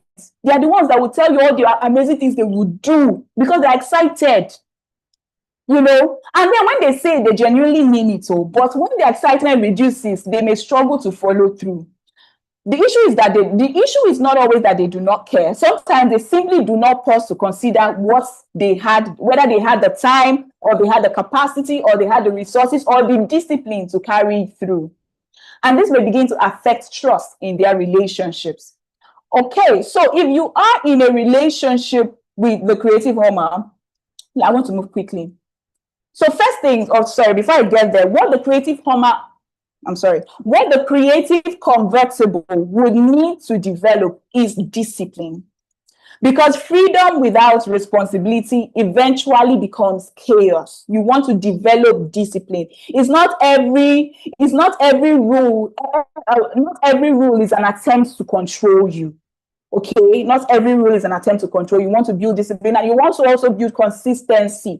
It's not enough to begin something with excitement and you walk away from it. You want to follow through on your commitments. And then, yes, you also want to develop the ability of self-control, to restrain yourself. It's not everything that you want to jump on. It's not everything you need to buy, because it also shows up in their buying behaviors. It's not everything you like that you should buy. So you want to build your ability to pause and think through the consequences of your actions or your decisions. Okay, excitement must learn responsibility. So let your excitement not drive you too far that you do not think through things. Let's go on to the next personality. The next temperament type is a dependable chalk. Take a look at the chalk. unique in its sense. It can carry responsibility. You know, when you look at the truck, you think a car that has strength, a car that is stable, a car that is reliable. Its ability to carry weight is amazing. It may not always be the most attractive, obviously. I know I really used to like the truck, maybe because of my engineering background. I would just imagine my helmets behind the truck. Like, I would tell myself, if I don't buy a truck, oh my God.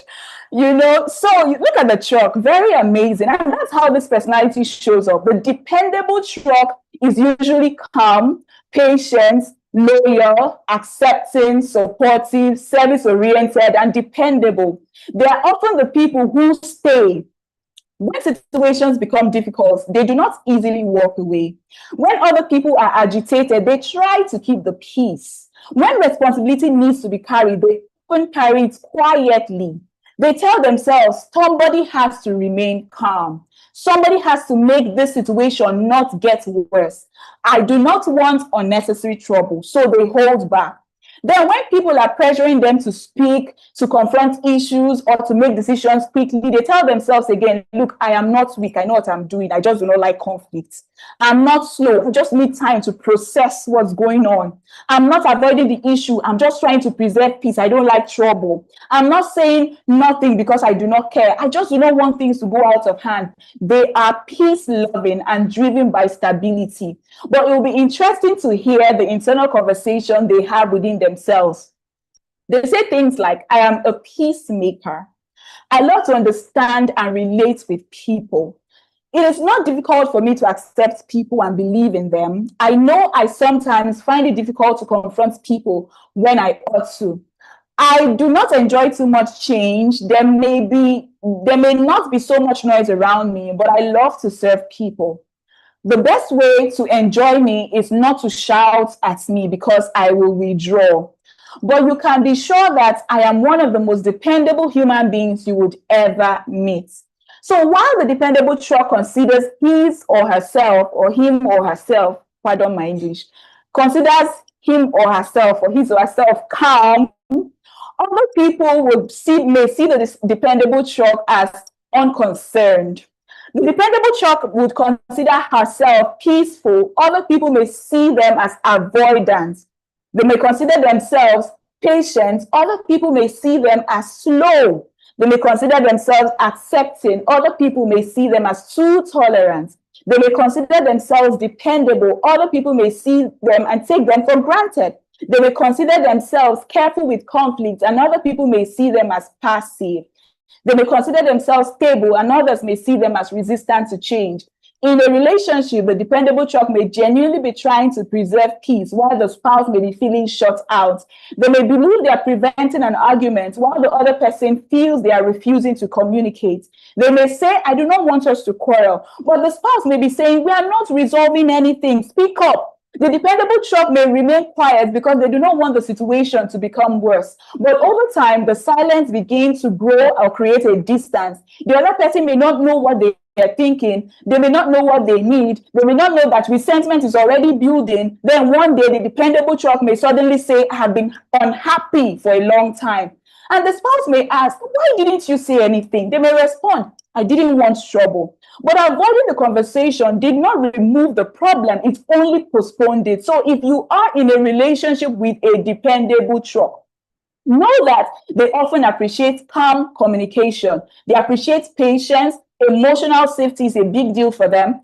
They appreciate appreciation, like they want you to appreciate them. They might not say it, but they love it.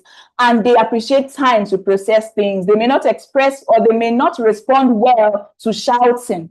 They may not respond well to insults, to pressure, or aggressive confrontation. If you shout at them, they may withdraw. If you demand immediate response, they may become even quieter. Sometimes they need time to process before they can explain what they think or feel. That does not always mean they are refusing to engage. They also need appreciation. So, for the dependable truck, if you are a dependable truck, you need to develop assertiveness. Being kind doesn't mean you should have no boundaries. Being peaceful doesn't mean you shouldn't be able to say no. There are times you want to clearly say no, and your no is a complete statement. You also want to develop healthy confrontation. Some conversations are uncomfortable, but they are necessary to have. You cannot be in a relationship and keep avoiding certain conversations because you know yourself, resentment is already building. Now you want to develop the ability to express your needs. You don't expect that your spouse knows what you need. They are not in your mind. You want to clearly state what you need and not be using indirect cues. Then you also want to be honest emotionally. Stop hiding or suppressing your feelings. Do not keep everything inside until resentment has grown. You need courage to speak because peace is not the absence of difficult conversations. Peace must not become avoidance. So let's go to the next temperament type, and this will be the last we'll be talking about, is a systematic Ford. When you look at the Ford car, you think about structure, you think about order, you think about accuracy and reliability. It's not trying to impress you with too much drama. It just wants to function well. It wants things to be done properly. And that's often how this temperament type shows up. The systematic Ford is usually careful, private, observant, analytical, detail-oriented, and committed to high standards. They often notice what other people miss. When other people are rushing, they're asking, have we checked everything? Is this information correct? What could go wrong? Have we followed the right process? When they are faced with a decision, they do not like to move carelessly. They tell themselves, we need to think this through. We should not make an avoidable mistake. We need the right information before we move. So they rather pause. Then when people begin to accuse them of overthinking or being too rigid, they tell themselves again, I'm not trying to delay things. I just want us to do it properly. I'm not being negative. I'm only considering the risk. I'm not being difficult. I need accurate information. I'm not too quiet. I'm processing. I'm not trying to criticize you. I just want the standards to improve. They are systematic and driven by accuracy, but it would be interesting to hear the internal conversation that they have with themselves. They say things like, I do not offer too much information about myself because I am rather internal than reserved. I love high standards. It feels good when due process is followed. I do not enjoy careless or poorly thought out decisions. If you want to get along with me, be thorough. Make your presentation with accuracy. Give me facts. Do not expect me to accept something because everybody else has accepted it. And mind you, even after you present it, I may still go and research it myself. So while the systematic Ford thinks that he or she is thorough, they think they are thorough, other people may see them as too critical. They think they are careful, other people may see them as overthinking. They think they are realistic, other people may see them as negative. They think they are private, other people may see them as emotionally distant. They think they are accurate, other people may see them as rigid. They think they are committed to standards, other people see them as difficult to please. They think they are thoughtful, other people may see them as slow to act. They feel they are observant, other people may see them as always looking for fault. So if you're in a relationship with a systematic Ford, in a relationship, the systematic Ford may genuinely believe they are helping the family avoid mistakes, while the spouse may be feeling constantly criticized. They may believe they are improving the standard, while the other person feels like nothing they do is ever good enough. The spouse may make an effort, and the first thing the systematic Ford notices is what was missing. A meal may be well prepared, and instead of first acknowledging the efforts, they may say, there's too much salt, or the plate, why did you use this plate? A task may be completed, and they may immediately say the part that was not done properly. A child may even bring home an excellent result. In almost every subject, the first question they will ask is that particular subject that they did not get 100%. So over time, the people around them may begin to feel that they are only seeing when something is wrong. So the systematic Ford may also move too quickly into analysis, even when someone is hurting. Now, for the systematic Ford, if you are a systematic Ford, you want to develop empathy. Being correct is not the only goal in a relationship. You can be factually right and still be relationally damaging. So put your facts down sometimes. Then you also want to develop warmth.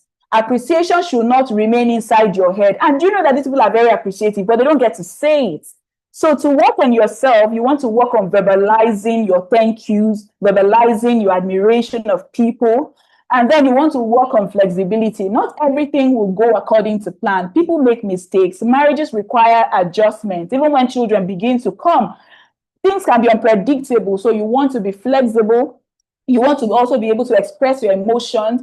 You want to also be able to express compassion before you begin to correct anything. Train your eyes to appreciate or see what is good first before you see the one they did not do well.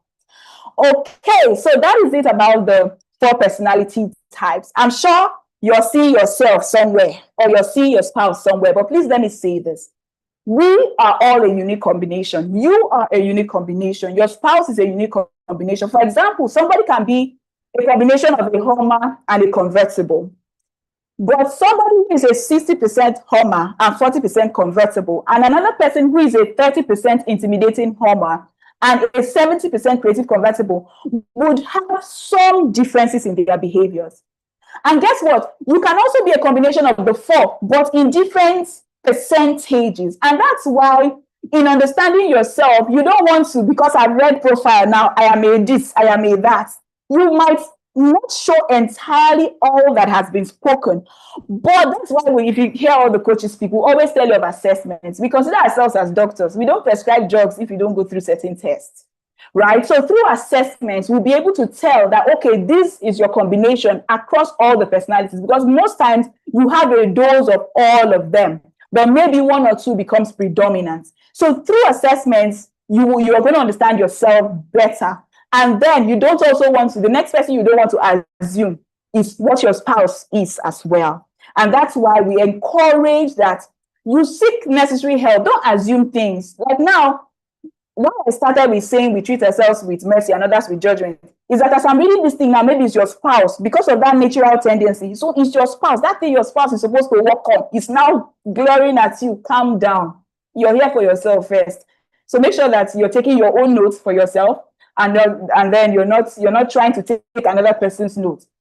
So beyond liking someone, that I love this person makes my heart go, To build a healthy marriage, you want to ask deeper questions. One very important question is, are we seeking to understand each other? Because you see, this is the root of misunderstanding. If you did not commit from day one to actively understand yourselves, are we growing together? Because if you look at all the different traits that I just described, none of them is bad. But do you know that with in fact, in life, at different seasons or different phases or different situations in life, we are supposed to, or we should be able to bring out certain characters. There are cases that would demand your leadership skills. There are cases that would demand your ability to be systematic. There are cases that would demand your fun and expression. So can you see that personal development is supposed to help you up your game in the different traits? So you want to commit to growing together. So beyond that, you like somebody, please look at yourself in the eye. Please, are we really going to grow together? Are you willing to grow with me? Are we building the same future together? That's where your vision, Coach Emily talked about values. You need to be sure that your values align. And for the people who are already married and they are wondering, so we that do not know all these things now, what's our own? My dear, any day that you see and you know and you understand, you have the freedom to evolve. So whatever you're hearing today, tell yourself, I have heard it today. What am I going to do differently? Pick yourself back again. Start to have those conversations. Take yourself, if you need to seek assistance, and begin to understand yourself, understand your spouse, and begin to grow. It even presents a beautiful beginning for you. You want to share what you're hearing with your spouse and start to grow together and start to emphasize the kind of future you want to build together. Let me say this. Self-awareness must lead to self-leadership. Temperament explains you, but it doesn't excuse you. That's the way I am. The way I don't like that statement. It doesn't excuse you. You cannot use your weakness to terrorize another person because that's the way you are. So first thing, you want to recognize who you are, how you behave, notice your patterns. Don't excuse yourself because of the way you were brought up. Take responsibility at this point of your life as a responsible adult that wants to build a responsible home or a thriving home, and begin to develop yourself. We've talked about temperament today. There are different layers that come into an individual that empowers the individual to make a healthy home. Coach Emily talked about your engineering. Now, she talked about it generally, but there are tools that we have that will help you double click on your own personal engineering, that by the time you finish, the way you will see yourself in fact, that would access your beliefs, your reactions, your expectations based on the things that have come into you. Another very important part is that, remember, all these things don't excuse you. So you want to now begin to strategize on your re-engineering. That's the work we now have to do. Certain things have engineered you, but now you want to work on what needs to be rebuilt, what needs to be corrected, what needs to be reshaped. And then self-leadership is where you now go, taking responsibility for your growth. And this is because it is you that you carry into your relationships. It is you that you carry into marriage. It is you that you carry into that business. It is you that you carry into parenting. It is you that you carry into relationship. And that's why from yesterday, it seemed like we called you for a relationship, but we have been talking about you. Because it is you express yourself in all of these areas. That marriage is working, it's you. That marriage is not working, it's you. So you carry yourself everywhere that you go. So it is when an individual is self-aware and self-led that individual is able to build a healthy relationship, that individual is able to parent and intentionally lead a family. Now, in family leadership, you take it as a business. Every business has a vision. Every business has a goal. Every business has a mission. Every business has values. Every business has what is driving them. You should treat your family as such. It is when you're able to do that you can actually intentionally raise your children so that they also become self-aware and self-led. And let me say this, you don't wait to finish, say, let me finish being aware of myself and finish leading myself before I get married. Or let me finish making sure that my marriage is healthy and thriving before I begin to do family leadership. No, you do all. But whichever phase you are, you just want to commit to get every ball rolling. If you're already married, then pick up on self-awareness immediately. Pick up on working on your marriage, pick up on intentional family leadership, pick up on intentional parenting, because all these balls have to keep moving. So, what kind of family are you building? That's where the intentional family leadership comes in. Whether you are single or whether you are married, this is the time you want to sit down and begin to craft the identity of your family. See, without vision, you'll go nowhere. And that's the mistake a lot of people have had in marriage. Why did you get married? What kind of family are you building? If you never had that vision or that identity in front of you, you'll be fighting over things that you don't need to fight about. And because you've joined us up until now, we don't want to leave you with all of this. We want you to actually be able to craft the kind of family that you desire, or the kind of family that you're already building, and begin to put some things into place. If you're already married or you hope to get married, whether you're single or you're engaged. In fact, if you're single, I so envy you. Because when you do this, it will be easy for you to see whether the person coming or the person you are going to meet fits into what you're building. So you don't carry wood and put inside where what you need is rod rather. Or you don't put a rod where what you needed was a wood. So in understanding the kind of family you want to build, what's important is your mission. I always say to people, you exist for more than living in a good house and eating good food. Why do you exist as a family? The same way as individuals, we get to a point we begin to seek purpose. As a family, you want to start from, why do we exist as a family? That becomes your mission, then your vision, then your values. Your values refer to the filters or the filters in which you make decisions. Your values determine the school that you allow your children go to, or the neighborhood you live in. What culture do you want to breed in your family? Your culture will train your children. Your culture will culture you. Then we talk about things like the family creed. So what we have done, thanks to the wise wives, so we have compiled this into a template, which we're going to give to everybody who has followed us up until now. Let me see how many we are here. Thank you. We are like 44 people here. So we want to give you this, and we don't want you to just take it as one of those things. Like your legacy might just be dependent on what you do with this workbook. So you want to take it, we're going to give it to everybody who is here, not everybody who registered, everybody who is here. We're going to give it to everybody who is here so that after now you will sit with it and begin to craft the family identity that you need. But before we get there, help us understand what this session has done for you. Please, let's start from the chat box. In the chat, how has this been? We will take questions. I'm not done. How has this session been for you?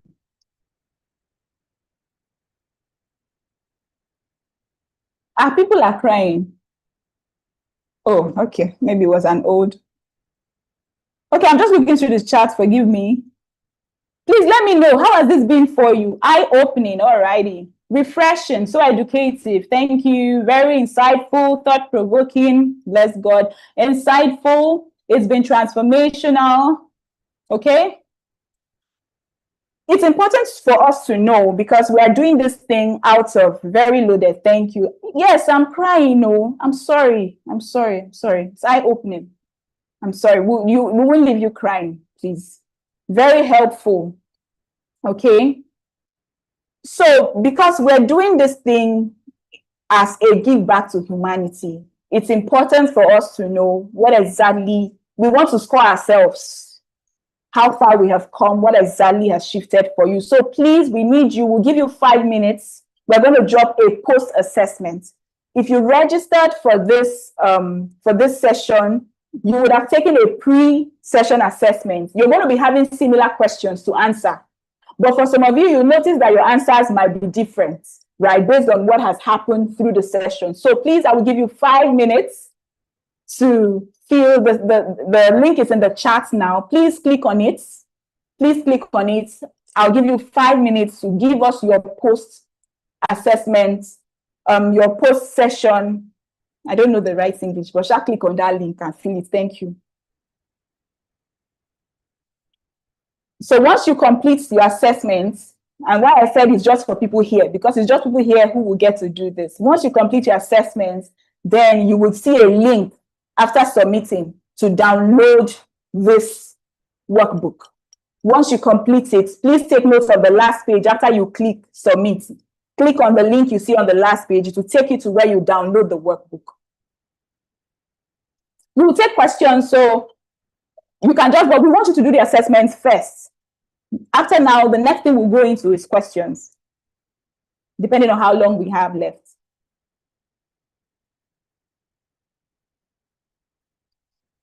So please, we are monitoring the forms. So please, we want to be sure that at least 40 people have responded to the forms before we go into Q&A. Thank you.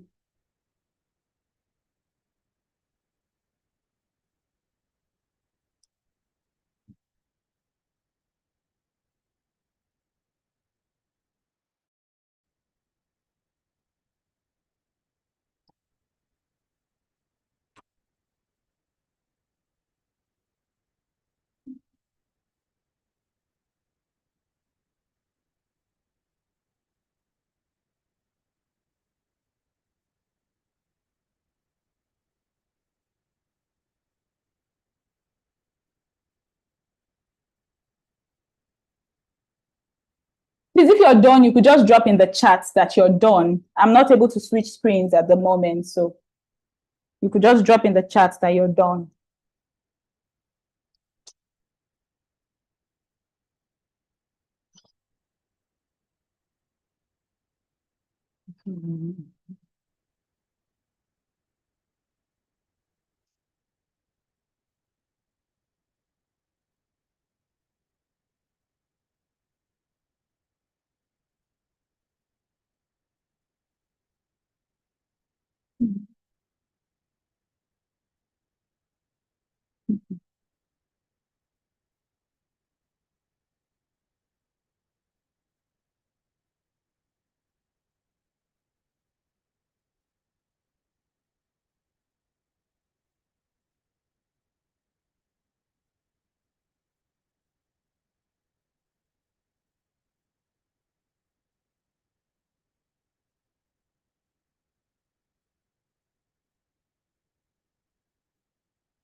the song, a refuge for the family when the day has been long.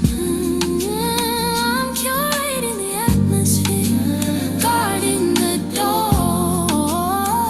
Whatever is heavy, we leave it at the floor. There's order in the spirit, there's beauty in the room. Oh, a place where the fruit of the spirit can bloom. Peace be still, peace be still in this kitchen. Peace be still, every corner, every room, consecrated for you, consecrated for you, consecrated for you. Sacred spaces,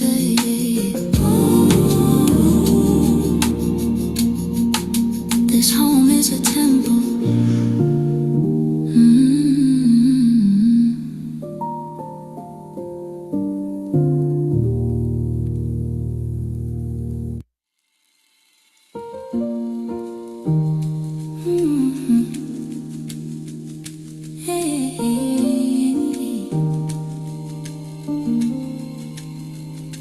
Light a little candle, open up the word. Let the peace of God be the only thing that's heard. I'm sanctifying the hallway, I'm blessing the bed, putting a cushion for every weary head. This isn't just a building, it's a hiding place, a physical manifestation of His saving grace. We're building a sanctuary,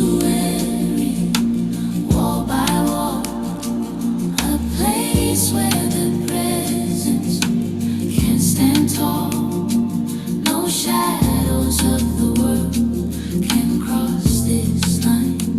In this sacred space, everything is divine.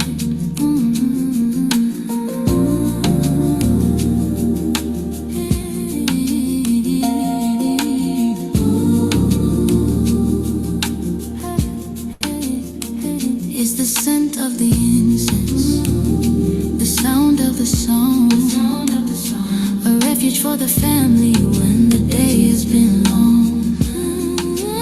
I'm curating the atmosphere, guarding the door. Whatever is heavy, we leave it at the floor.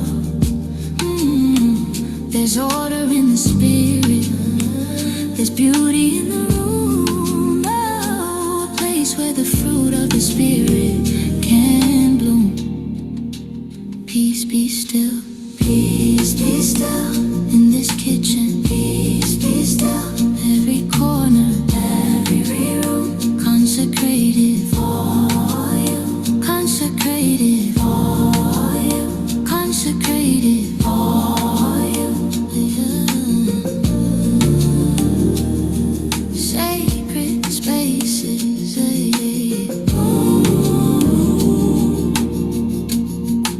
this home is a temple.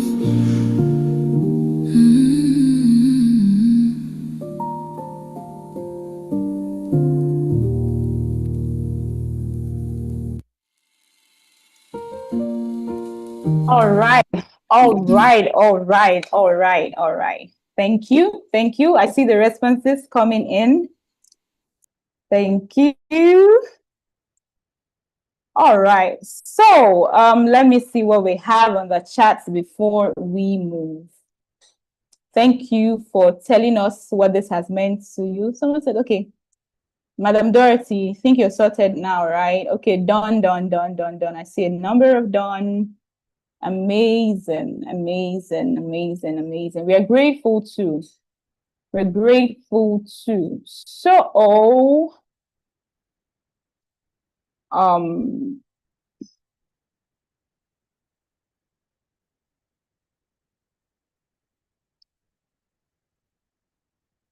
right, so please be sure to click on the link just after you finish filling it up so that you can get to download your blueprints. Now, we know that this has sparked a lot of thoughts in your mind. We already know. And we would not throw you into the waters that way. So please, if you need support, Emily Sarah can support you if you need support with single coaching or in premarital support. There is somebody in your life, or there is somebody whose life you want to enter, and you want to be sure that you have done the needful. You want to assess yourselves, you want to begin to have certain conversations, you want to determine what kind of home do we want to build. She has done it for a number of people, and she will be glad to be in your life. All right, so you can reach out to her. Or if you're a single, you want to prepare for marriage, you want to check your marriage readiness. I hear a number of singles ask me, how do I know I'm ready for marriage? She's your go-to person. Then you're already married, you're in a relationship, you want to assess your relationship to know whether you're aligned, or you want to strengthen your connection as a married person. I know that in this part of the world, for some people, they might not seek help like together as a couple. But if you're a woman or you're a man and you feel that from what you've heard, you need some support in your marriage, please feel free to reach out to Emily Sarah. And I can tell you, your marriage would definitely experience a leap forward. So for me, how can I support you? Or how would I love to support you? If you're interested in self-leadership, you've looked at yourself, you've seen the areas that you want to improve, or you're wondering, who am I? What's my life about? You want to grow intentionally, you want to be able to lead yourself so that you can show up powerfully in marriage, outside of marriage, in life generally, then I'll be happy to do that. And also for intentional family leadership, I want families to build systems that help them treat their family as a business, as it should be.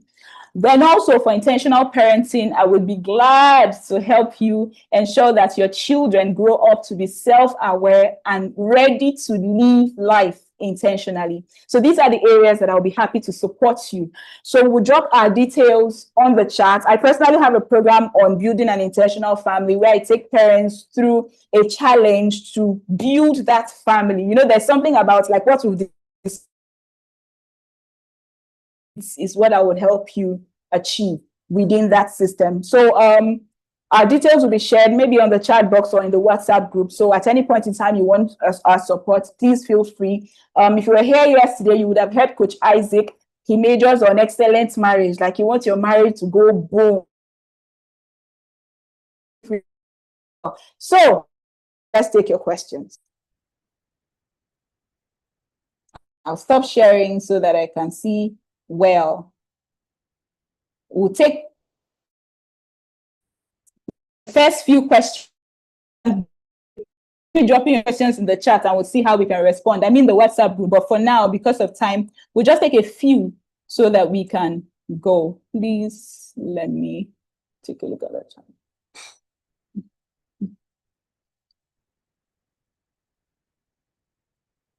Okay, I saw before we started filling the form, so let me.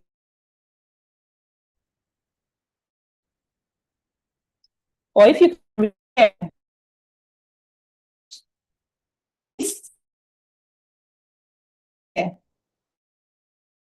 I'm now looking for one. How best let's on us.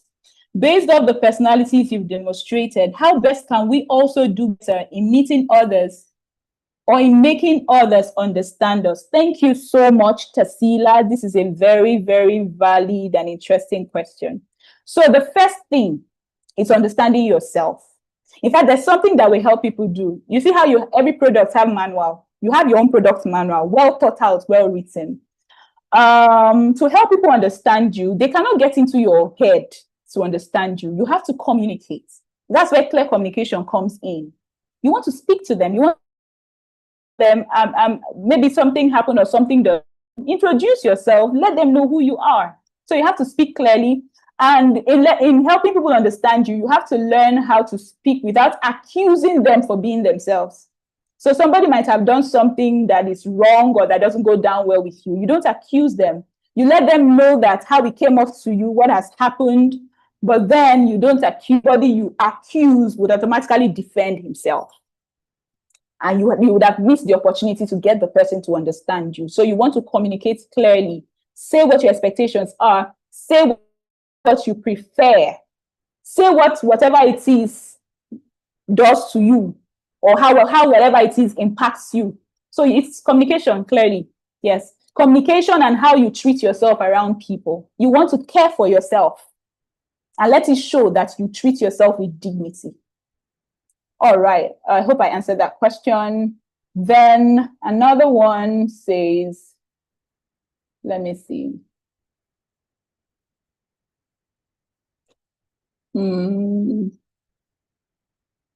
Okay. Okay, so someone says, please, can I revive my marriage, which is at the verge of collapsing, with these tips? Thank you for your question. I don't know where your marriage is. I don't know at what verge it is. It is your assessment that is telling us that it's at the verge of collapsing. Your marriage can be revived. Yes, every marriage can move further, right? But what I would, if you ask me, what I would advise is that you should seek marriage coaching. A coach will do a better job to help you revive your marriage, because first they will understand where you are. There are lots of things we didn't talk about today. Depending on the two people involved and the motive in which they got married or why they got married, different marriage formations exist.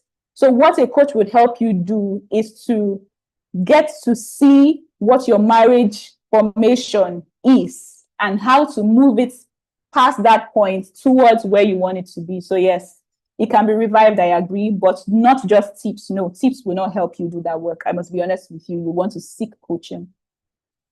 Okay, please, how do you handle situations when you constantly feel misunderstood and seen as difficult?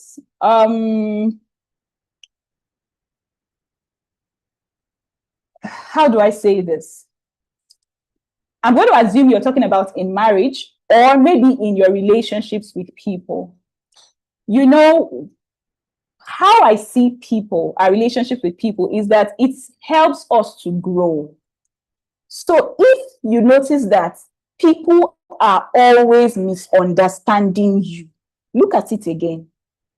Why are people always misunderstanding you? It cannot be the people's fault, because if it happens often, somebody is always misunderstanding you or people is always misunderstanding you, that means you're not clear, most likely.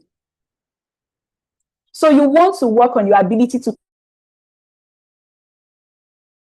communicate your whatever it is you need to communicate. You want to be able to communicate it more clearly. And you too, if it's your spouse or a particular person, seek to understand the person so that you can communicate in a way that lands. Because there are certain people, if you come at them directly, they shut down.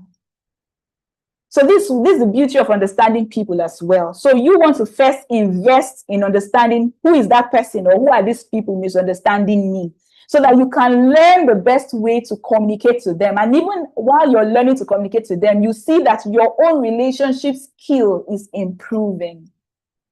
Because you can do very little about what the other person does. Your responsibility is what you do and how you choose to respond to what other people do. So I want you to respond with learning, respond with growth, respond with commitment to understand people better and improve your ability to communicate and express yourself better.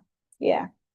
If your partner's actions towards you is a form of abuse, should we still try to understand them because they were not like that in the beginning? If you're interested in the marriage, yes, please understand them. It would help. And seek help. I can't rule out that fact, because whatever you're sharing definitely does not cover the full story. But when you seek coaching, your coach will sit with you and get your full story. So please seek help. Please seek help. Understanding is still the bedrock. Yes, I'm sure understanding will help, but seek the guidance of a professional.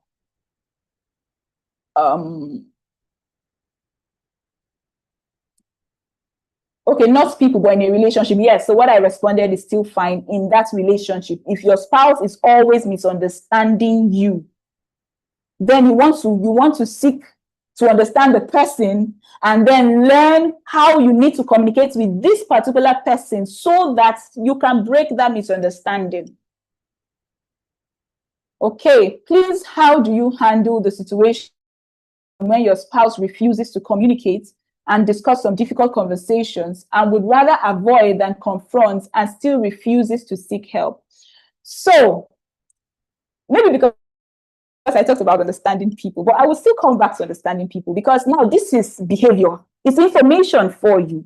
You don't want to use this information to attack your spouse. You refuse to communicate. You don't like to engage in difficult situations, and then you are attacking the spouse. It doesn't move the relationship forward.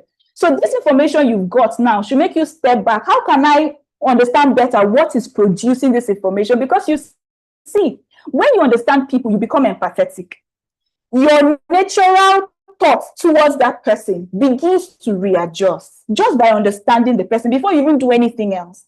If you understand that maybe this is this person's, maybe because of the way this person was brought up, there are certain things that went into this person's life, there are certain experiences this person has had, you know, if certain things have made this person the way he is or the way she is, it's not the person's fault. First thing that would do is to cause you to be empathetic. And if you've ever committed yourself to personal growth, you would tell you, in fact, how do I put it? If you've ever committed yourself to personal growth, you will see that growth is hard. To change yourself, to transform is hard.